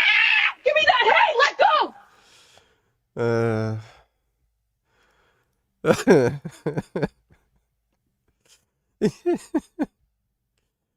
What's funny about that too is cats would actually do that if they could use guns. That's a good one. Some of this AI is actually useful. Thanks for the donation, MTK. Sid donated $2. Do you think 21st is actually part of Voldemort's cult and drank the Kool-Aid? Or is he just trolling entirely? I think he's just trolling entirely. Thanks for the donation, Sid. Oh, man. Did my first injection of tea 2 days ago, gone do another tomorrow. I was shaking before, scared shitless of putting a needle inside myself. I think ass injection will be better. How do you inject, and were you scared to inject at first too? Where do you inj? I did B12 injections before, and I did also use TB500 before too. So I was kind of already used to using needles, so I wasn't scared of injecting. I was just more worried about what the steroids were going to do to me. I actually don't like glute injections so much, especially on my right glute. For some reason, that area seems to be particularly prone to like post-injection pain. Especially on my right side for whatever reason. My left, it's not nearly as bad. The entire left side of my body is actually more numb to pain than my right side. I don't know why that is. But, I inject in my shoulders and glutes. So front delt, middle delt, rear delt, and glutes. I might try lat injections at some point, but those are where I'm injecting. Thanks for the donation, though. Apple is fucking awful. Lifters believed in developing direct control over as many of their muscles as possible, sometimes even focusing on deep internal muscles. I'm not going to harp on this too long because I've talked about it before, but people like Maxick could move muscles in their core or in their muscles necessary for the movement, and perhaps a little bit of trickery. And this is so much to learn from these. Oh, what a dork. The ones you most expect. Yes, I know CoffeeZilla basically made a video with that title, but it really does apply here. Because in a shocking twist, the internet grifter who promised to sell you a secret list of get-rich-quick tricks has been charged with fraud by the Securities and Exchange Commission. Though it is actually kind of a twist because I didn't know that enforcement agencies and the federal government were actually enforcing laws against anyone who isn't a political enemy of this administration at this time. But I guess there must be still 1 or 2 unfired employees with functional ethical compasses over at the SEC, because on September 25th, 2025, the agency charged Ty Lopez and Alex Mayer, co-founders of Retail E-Commerce Ventures, REV or REV, and its chief operating officer, Maya Birkenrode, with making fraudulent securities offerings, misusing investor funds, and engaging in a Ponzi scheme. Though this probably came as no surprise to any reasonable observer of Ty's so-called media empire.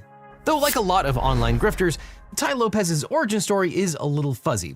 There's no Wikipedia page explaining his background, and nothing on his website listing any actual qualifications beyond his number of social media followers and the amount of money he claims to have made. But despite lacking any apparent qualifications, he promised that his advice about life was worth paying an unspecified amount of money. Lopez's earliest claim to fame, and probably where you saw him for the first time, appears to be a 2015 ad called Here in My Garage, where Lopez hawked the Lamborghini that he putatively paid for. Here in my garage, just bought this new Lamborghini here. But you know what I like a lot more than materialistic things? Knowledge. Now, Lopez claimed that this ad brought him in somewhere between $75 and $100 million, though it's a little unclear exactly how that ad translated to those profits or revenue or have any bearing on reality. Phase 1, collect underpants. Phase 2, Phase 3, profit. But Lopez followed that up. When is your boyfriend, ask yourself, moving in? The one that got destroyed by Jay Dyer. When will you be based and become Christian? Accept the Holy Trinity. Jesus is God. The pendulum is swinging, and I know you know that's the case. Christianity for the W. He's moving in a few days. Thanks for the donation, though, Mac Daddy. Have you been training while sick? No, that's a stupid idea. Up with a TEDx talk where he dispensed the groundbreaking advice that people should read books and find a mentor. Was TB500 worth the effort? Yes, it works extremely well for connective tissue injuries. So yeah, definitely. Thanks for the donation, though. Apple is fucking awful. He managed to leverage these thin credentials into an online business where he sold his 67 Steps to Success program, books, and podcast appearances. He touted advice on everything from business investments to body fat to dating.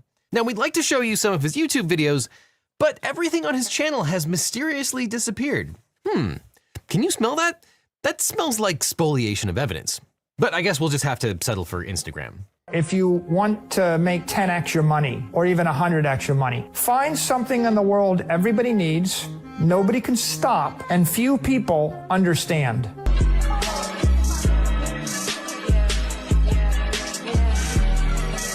Like, we live in the best time ever to make money. Look at ideas like this perfume one. Like, stop overthinking it. Go launch a new stream of income. Forget paralysis by overanalysis. The world is yours, my friend. Bezos has a saying, if you have a 10% chance of making a lot of money, you should do it, even if you have a 90% chance of failure. But we'll check back in a few minutes to see how those 10% odds are treating you, Ty. No, I'm not doing cardio when I'm sick. You're just gonna make yourself sicker, or it's gonna take longer for you to get over the cold. And, you can actually change the way the infection's affecting your body, and you can, like, do permanent damage to your cardiac muscle and shit. So it's a really stupid idea to train when you're sick.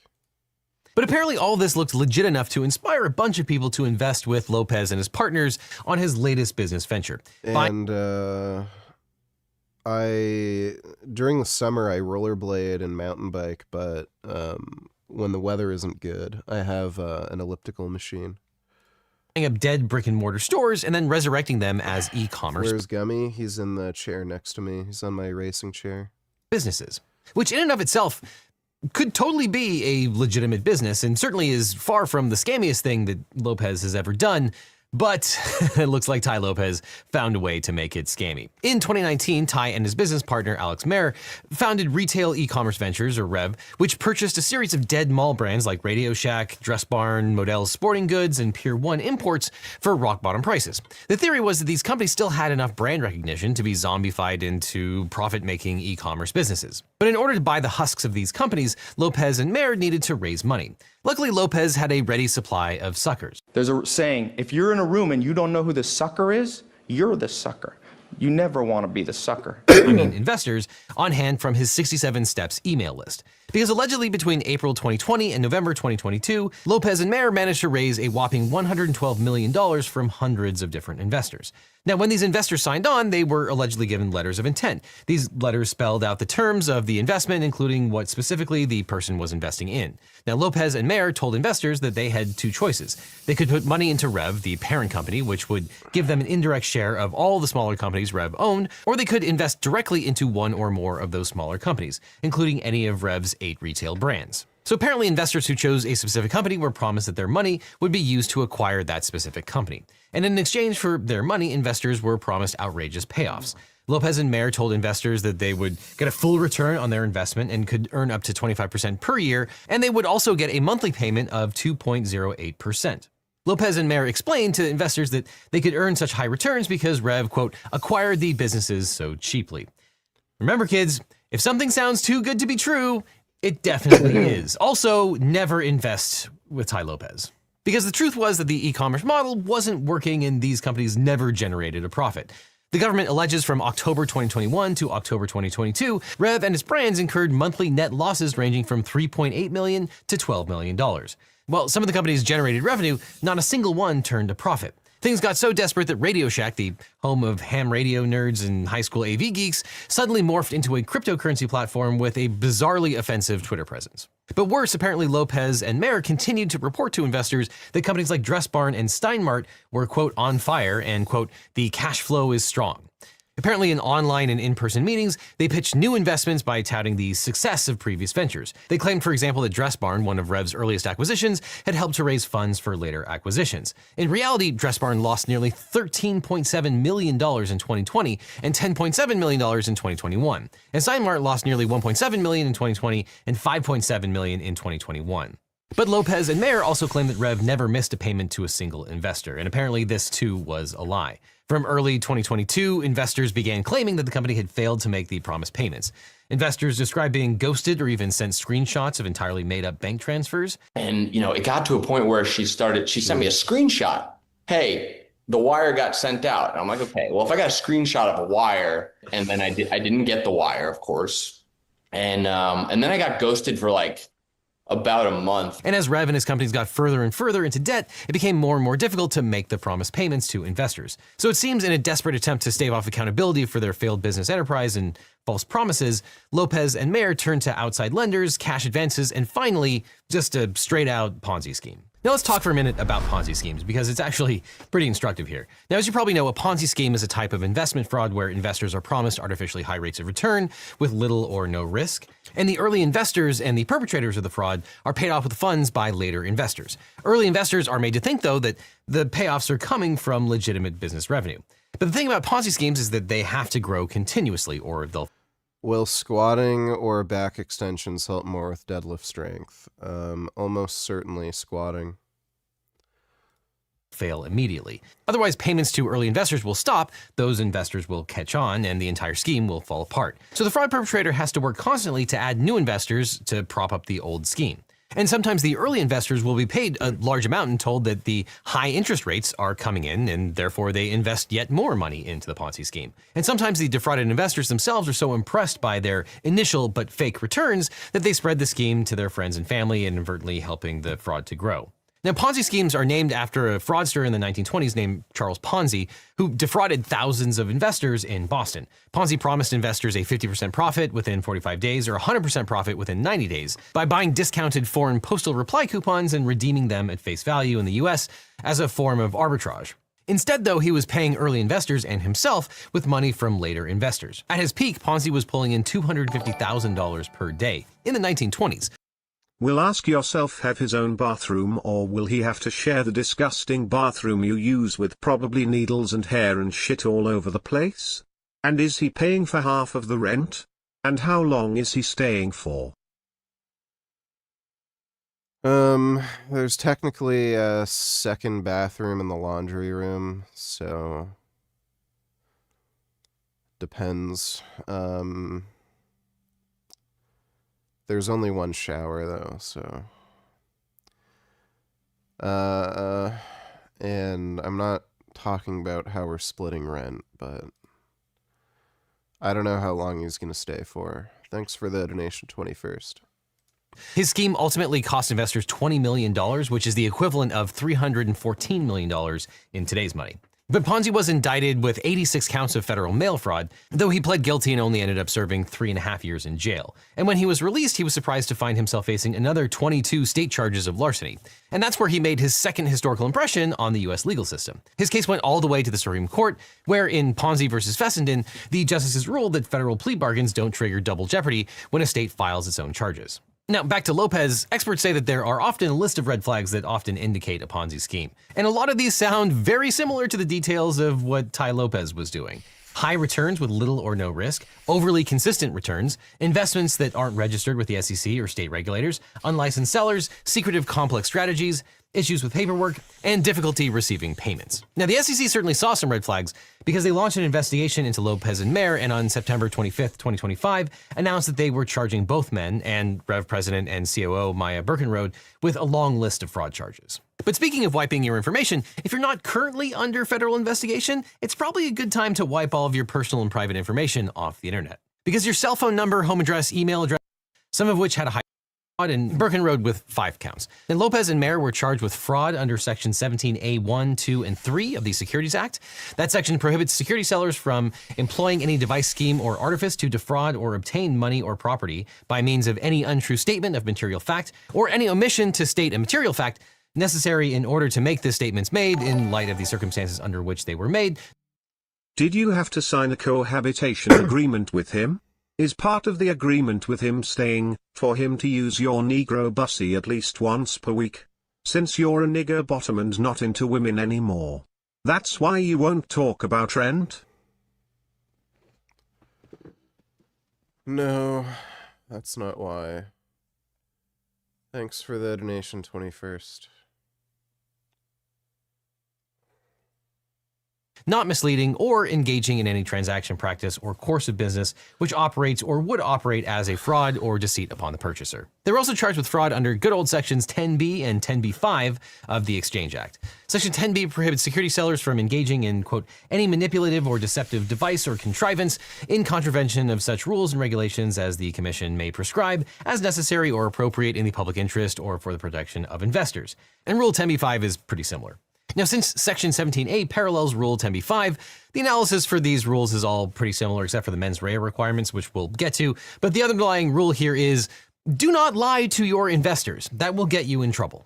But the agency is alleging that Lopez, Mayer, and Birkenrode engaged in several legally fraudulent actions. First, the agency alleges that they made a series of misleading statements to investors when they said that the companies were on fire and cash flow was strong to potential investors. Those were outright lies. The SEC alleges that Lopez and Mayer both had every reason to know that the companies were failing to generate profits and were actually incurring serious losses. And when they knew that, they were legally obligated to report those honestly to investors. The three of them also misrepresented Birkenrode's background on Rev's website. As the chief operating officer responsible for a portfolio worth more than $100 million, investors would reasonably expect her to have some relevant experience. And the website indicated that she had, quote, over 10 years of experience managing multi-million-dollar companies. This, though, was not true. Before working as Rev's president and COO, Bergenrode had worked as a substitute preschool teacher, a promoter at a radio station, and an assistant to her cousin Ty in his online education company. Even more seriously, it looks like the three of them misappropriated millions of dollars of funds. They told investors that their investments would go toward the acquisition and basic operating cost of a particular company, but instead it looks like they used that money from one company to prop up another pretty much continuously. They appear to have commingled funds extensively across companies. Yourself hoodie on. It might as well just say daddy. Since we all know that's how you view him and the arrangement you made for him to stay with you. We all know you like to play with dildos, so it's not really a surprise after all. Yeah.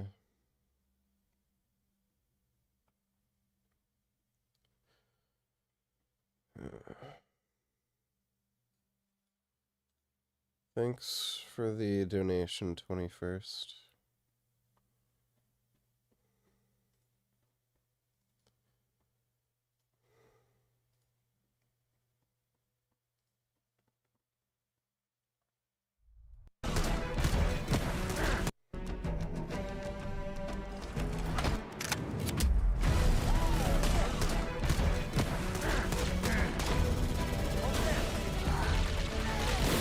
Looks like it's running at a very low frame rate.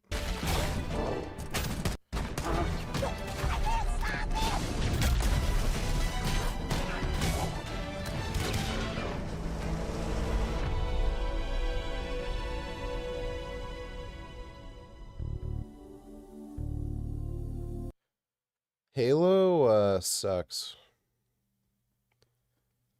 I do not understand how people like that game. It's just not good.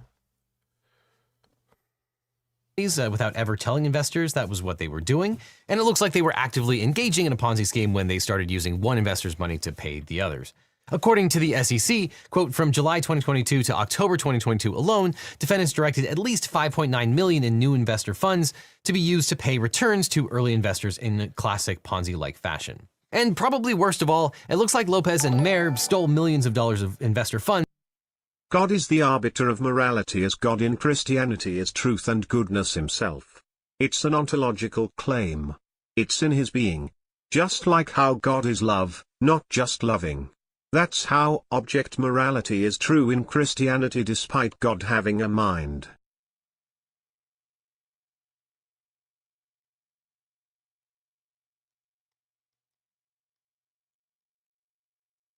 If you're saying God is morality, then what makes morality good?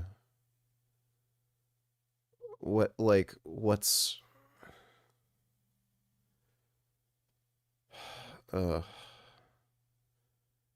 There's so many problems with the stupid idea you just gave me.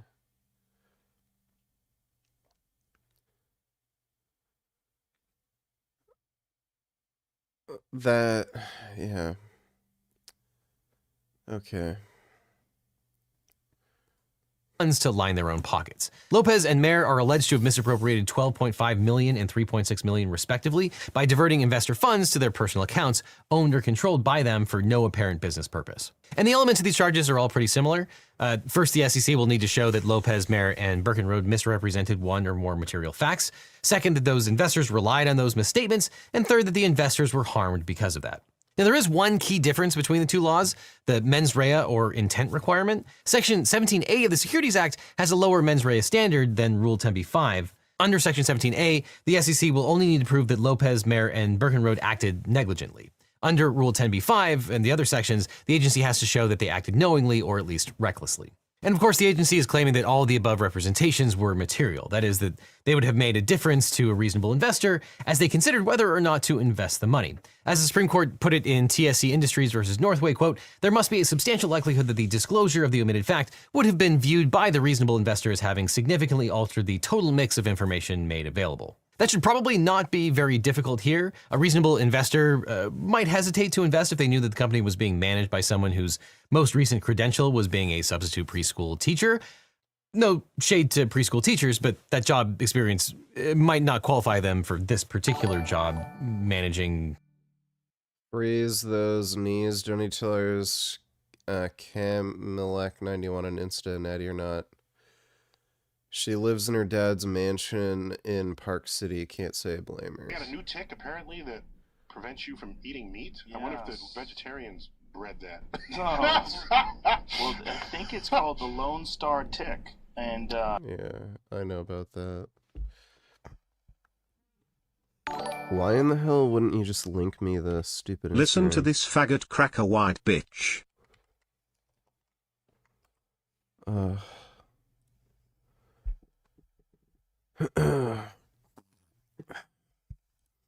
Is she natty?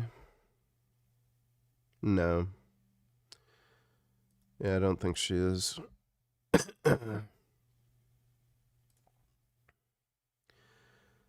Yeah, I don't think she's natty. I think she partakes in Anavar.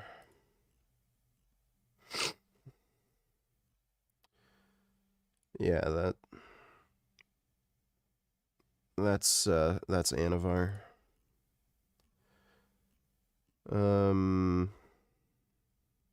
Yeah, I can understand why she'd want to live in her dad's mansion.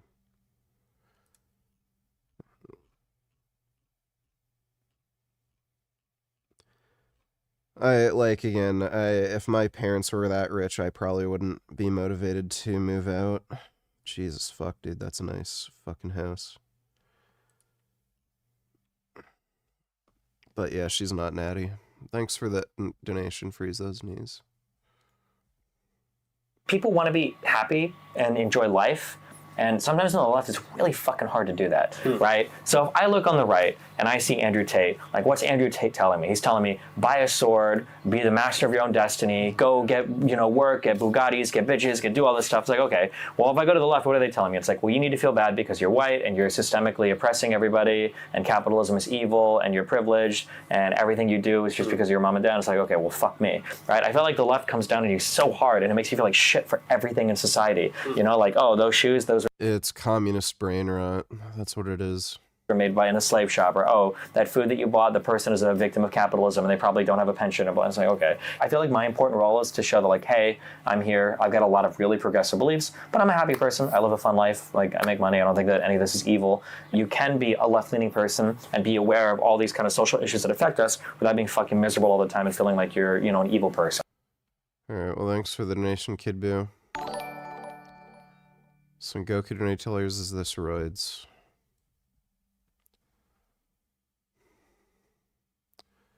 Yeah, you showed me her before. She could be natty. It's possible, but these days, who knows? But it's possible. Thanks for the donation, Son Goku. Hundreds of millions of dollars worth of investments. And perhaps even more obviously, if your companies are ruinously unprofitable, it makes it more likely that an investor will not invest money with you. And the SEC has offered many examples of investors who relied on these statements, including one who reported a May 2022 investor Zoom call where Lopez claimed that, quote, Rev never missed a cash payment or preferred payment since inception. And props to YouTuber CoffeeZilla, who even interviewed one of Lopez's investors and obviously relied on Lopez and Mayor's profit promises when he decided to invest. I mean, the deal was great. It was, 20% returns on your money for 2 years. And then there was supposed to be a return of capital after 2 years and a balloon. Here you go. I worked very hard on this, so share it on stream and make it your next thumbnail, nigga.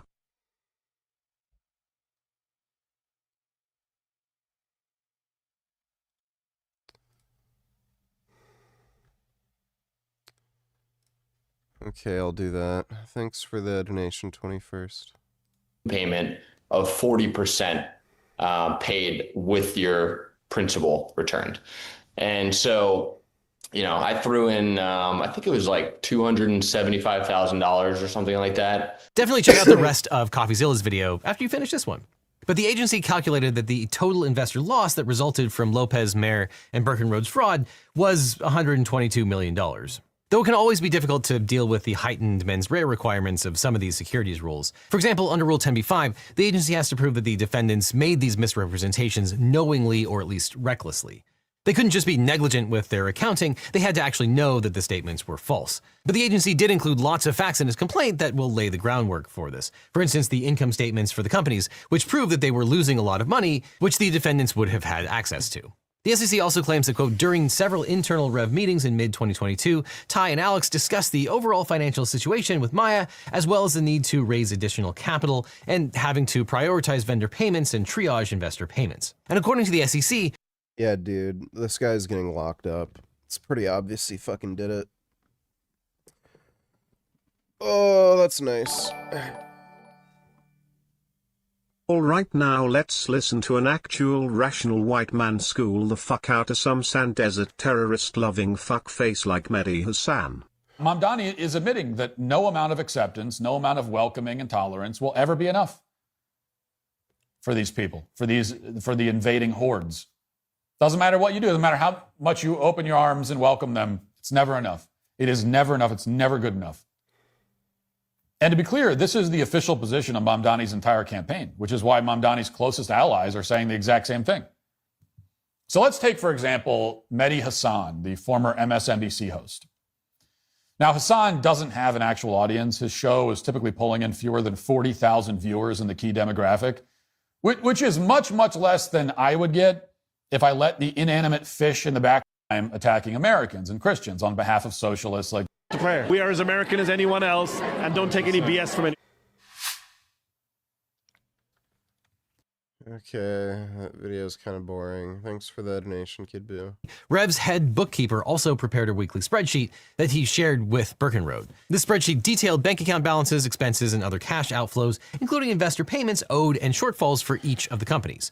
Birkenroad then apparently shared this with Lopez and Mayer, and the three of them would apparently then determine where to pull the funds to cover any shortfalls. The agency alleges that the bookkeeper then executed transfers based on Birkenroad's instructions. For example, when a large number of investor notes were coming due in 2022, Birkenroad told him how to cover the shortfalls by directing what amounts to take from which bank accounts. But apparently even this level of fraud still isn't enough to turn off some of the true believers. Jared, the investor that CoffeeZilla interviewed, who lost about $275,000, has said that, quote, I actually still do business with them because they're not bad dudes. They freaking hurt themselves more than anybody. And Ty himself is still hoping for intervention from a higher power. This universe took, but it can also just give back. Donald Trump calls you, it's over. You're pardoned. And I hate to say this, Ty, but if history with past fraudsters is any indication, if you make the right political donations, a higher power might grant you a pardon. But if you or a loved one has been harmed by Ty Lopez, you might be entitled. Jeez. Fucking retarded. He's got Rhabdo, which is really weird because it's some 23-year-old dude at the tippy top of his game, and Rhabdo is usually reserved for people who have been out of fitness for a while, jump in really quick, bite off more than they can chew, and before they know it, they're sitting in a hospital bed pissing out coke. The drink coke, you know, the brown stuff. Their pee is brown. CrossFit's super dangerous because of it. Does this shirt have the clown on the back, or does it have the Rhabdo the clown? Is Rhabdo the clown? Pukey's the clown. There's also a Rhabdo drawing back in the day for CrossFit. That's ridiculous. I'm gonna throw some dates out at you. August 1st, August 29th, September 19th. Those are the dates of the CrossFit Games, World Fitness Project, Tour Stop 2, and Wadapalooza SoCal. All things that Dallin Pepper competed at. Is this true? People are speculating that it's dehydration. One of those things that, yes, can cause rhabdo, especially when you're competing at that level, but I think that it's overuse. What's he overusing? Himself. Dallin Pepper's overusing himself. I believe at this point it's speculation that the bike event that Guimel Harros took off and Dallin Pepper sold his soul on is the thing that pushed Dallin over the edge. There are accounts of him sitting in the ice bath being brought back to life. The theme of North America this week is that regardless of how you're doing, you're always going to give it your all. Did you give it all tonight? What do you think? Sorry, that was rude. This is all stuff that I'm sure that they're going to bring up on the Boys Interrupted podcast this upcoming Monday. And here's the thing. Everyone's talking about how there needs to be more opportunities for the athletes. I've looked really hard, and I can't find many athletes talking about this outside of the pandemic era. Athletes wanted to be back on the floor. They wanted more opportunities to compete. And I think that a lot of people are really kind of sitting on that. They've settled there. And then if you want to stretch that out a little bit, maybe they're kind of remembering those times where they didn't get to compete that much, and now they have their pick of the litter and they're being given rhabdo. Or you look like Tia Toomey, basically taking a week off at SoCal. You've got Haley Adams dropping out of Tour Stop 3, or whatever the finals are. She also dropped out of Tour Stop 2 along with Jeff Adler, essentially giving them no shot at retaining their pro cards at that point forward, which means that they essentially do not care. World Fitness Project is now giving out free invites to random competitions across the planet for teams because they couldn't get people to do their online qualifier for the finals. People don't want to go to the freaking World Fitness Project Copenhagen thingamajiggy. And if you want to revert back to those dates that I gave you, August 1st, August 29th, and September 19th, they're important because I'm very interested in people finding out who the fittest on earth are. It's why I like watching the CrossFit Games. Multiple times in my life, I've sat through the phenomena where I'm in a stadium full of people and I'm thinking, wow, I know somebody who is X, Y, or Z fittest on earth compared to these people, these 60,000 people. The bigger the audience, the cooler I think it is that myself or anybody that I know in the fitness space could be put on a leaderboard and is that fit compared to the population. It's why I get so frustrated when people make the open not matter. Open is not important, so... Those people being CrossFit, turning it from 5 weeks to 3 weeks, ruining the amount of data points that you can put into the system, spitting out the fitness number that you would get at the end of the week. Weeks, 5 weeks, not 3 weeks. So everyone's taking it off. And if everyone's taking it off, it means that they aren't prioritizing it. Very much like how the athletes aren't prioritizing SoCal, they aren't prioritizing the World Fitness thingy in Copenhagen. They're just showing up. It doesn't mean anything. It's a paycheck to them. The fitness spot where you stack up on a leaderboard, Jason Hopper and Tia Toomey in first place, that means something. Ricky Garard in second place, that means something. He's the second fittest man on earth. And all of these competitions aren't just giving people like Dallin Rabdo, they're detracting from that claim because people aren't prioritizing the goal quite as much. Sure, they can do like a peak for Rogue, but in my opinion, that's why the likes of Haley Adams and Jeff Adler are dropping out. The juice ain't worth the squeeze. They know that they're probably getting most of their publicity from the CrossFit Games. They're known from the CrossFit Games. And I would not be shocked at all to see many more people drop out of Copenhagen before it's all said and done. Anyway, that's just a bunch of stuff that I want to get off of my chest before I get into something a little bit lighter, that being the lunging guy. Wait. The reason that there's sort of like a lot of world record attempts really irk me are because this doesn't mean anything. I get even more frustrated when the person completing it doubles down on what it is that they think that they've accomplished. Because if I took my forehead and I rammed it against a brick wall for freaking 4 hours and I said I have maxed out the number of times I've bashed my head into the brick wall for 4 hours, I would have a more legitimate attempt at a world record with that claim than that guy did with his walking lunges, because he wasn't touching his knee to the ground on a handful of the reps and he wasn't extending his hip at the handful of reps. Everybody who saw these reels knows that. But what this guy did is he essentially took my head slamming against the brick wall analogy and he kept this much space between his head and the wall. How dare you! If I were they're like, you said you did what? There's the wall, there's your head, here's the space between it. You didn't do a single head slam. I have no idea. And if you want to ramp it up a notch, the reason that dude is a phenomenal example is because people are looking at it and they're applauding him. Well, like 14 people. Oh my God. So Mike McCassell, you are a joke. The most impressive thing about us. You know what? I mean, hell, that might be hard. 26th location is, drum roll please, inside. We'll see you at the SAP Center in San Jose, California. At least it appears to be inside. Speculation that it's going to be close to the ranch, so they might be going to the ranch. If that is, and that is how they're going to have some of the events outdoors, that's okay, but if one of the biggest mistakes of Albany is that everything was in the exact same arena. 2025 was over and over again. They told everybody that they were going to post about it on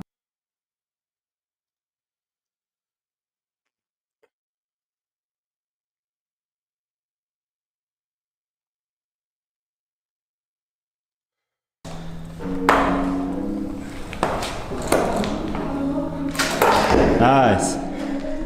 Let me try. Dodo to each other, the Chinese woman cannot believe it.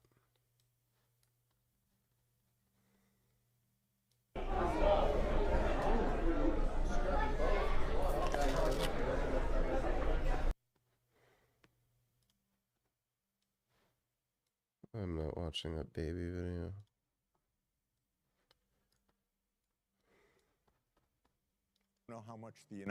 Non sa quanto gli Stati Uniti. È incredibile. Non sa quanto gli Stati Uniti hanno pagato per il rovesciamento di Yanukovych. Ero lì, l'ho visto. Io sono stato portato in piazza Maidan dalle persone che hanno pagato.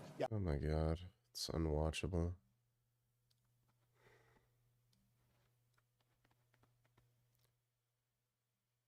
It's an elephant foot.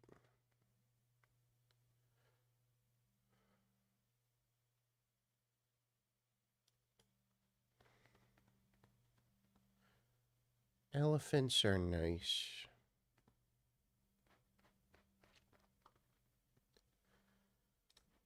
Thanks for the donation, Dodo. Are we gonna play games tonight? What game? Get to it. No, I'm still feeling pretty sick.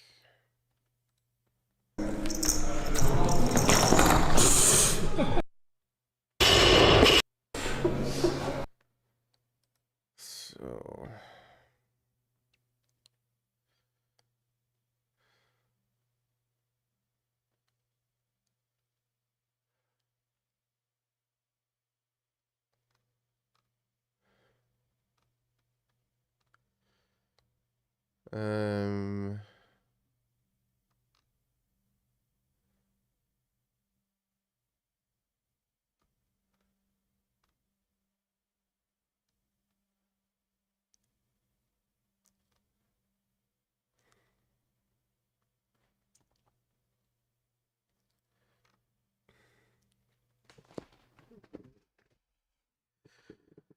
yeah, I'm not feeling well.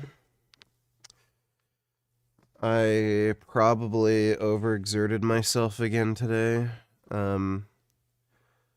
Finishing putting together the belt squat. I had to disassemble some large pieces because I didn't put the platform on right.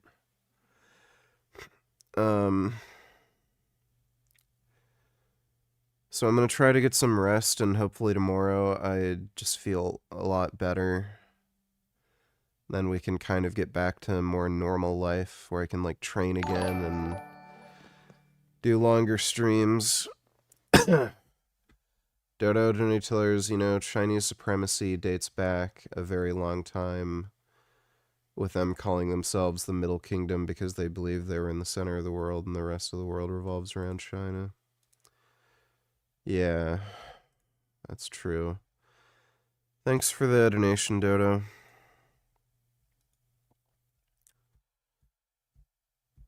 Alright, so I'm gonna get some rest. But big thanks to everybody who donated in Streamlabs, really appreciate it. I should be on tomorrow and hopefully like a normal time. And we'll hopefully do a longer stream if I'm feeling better. But thanks again, everybody.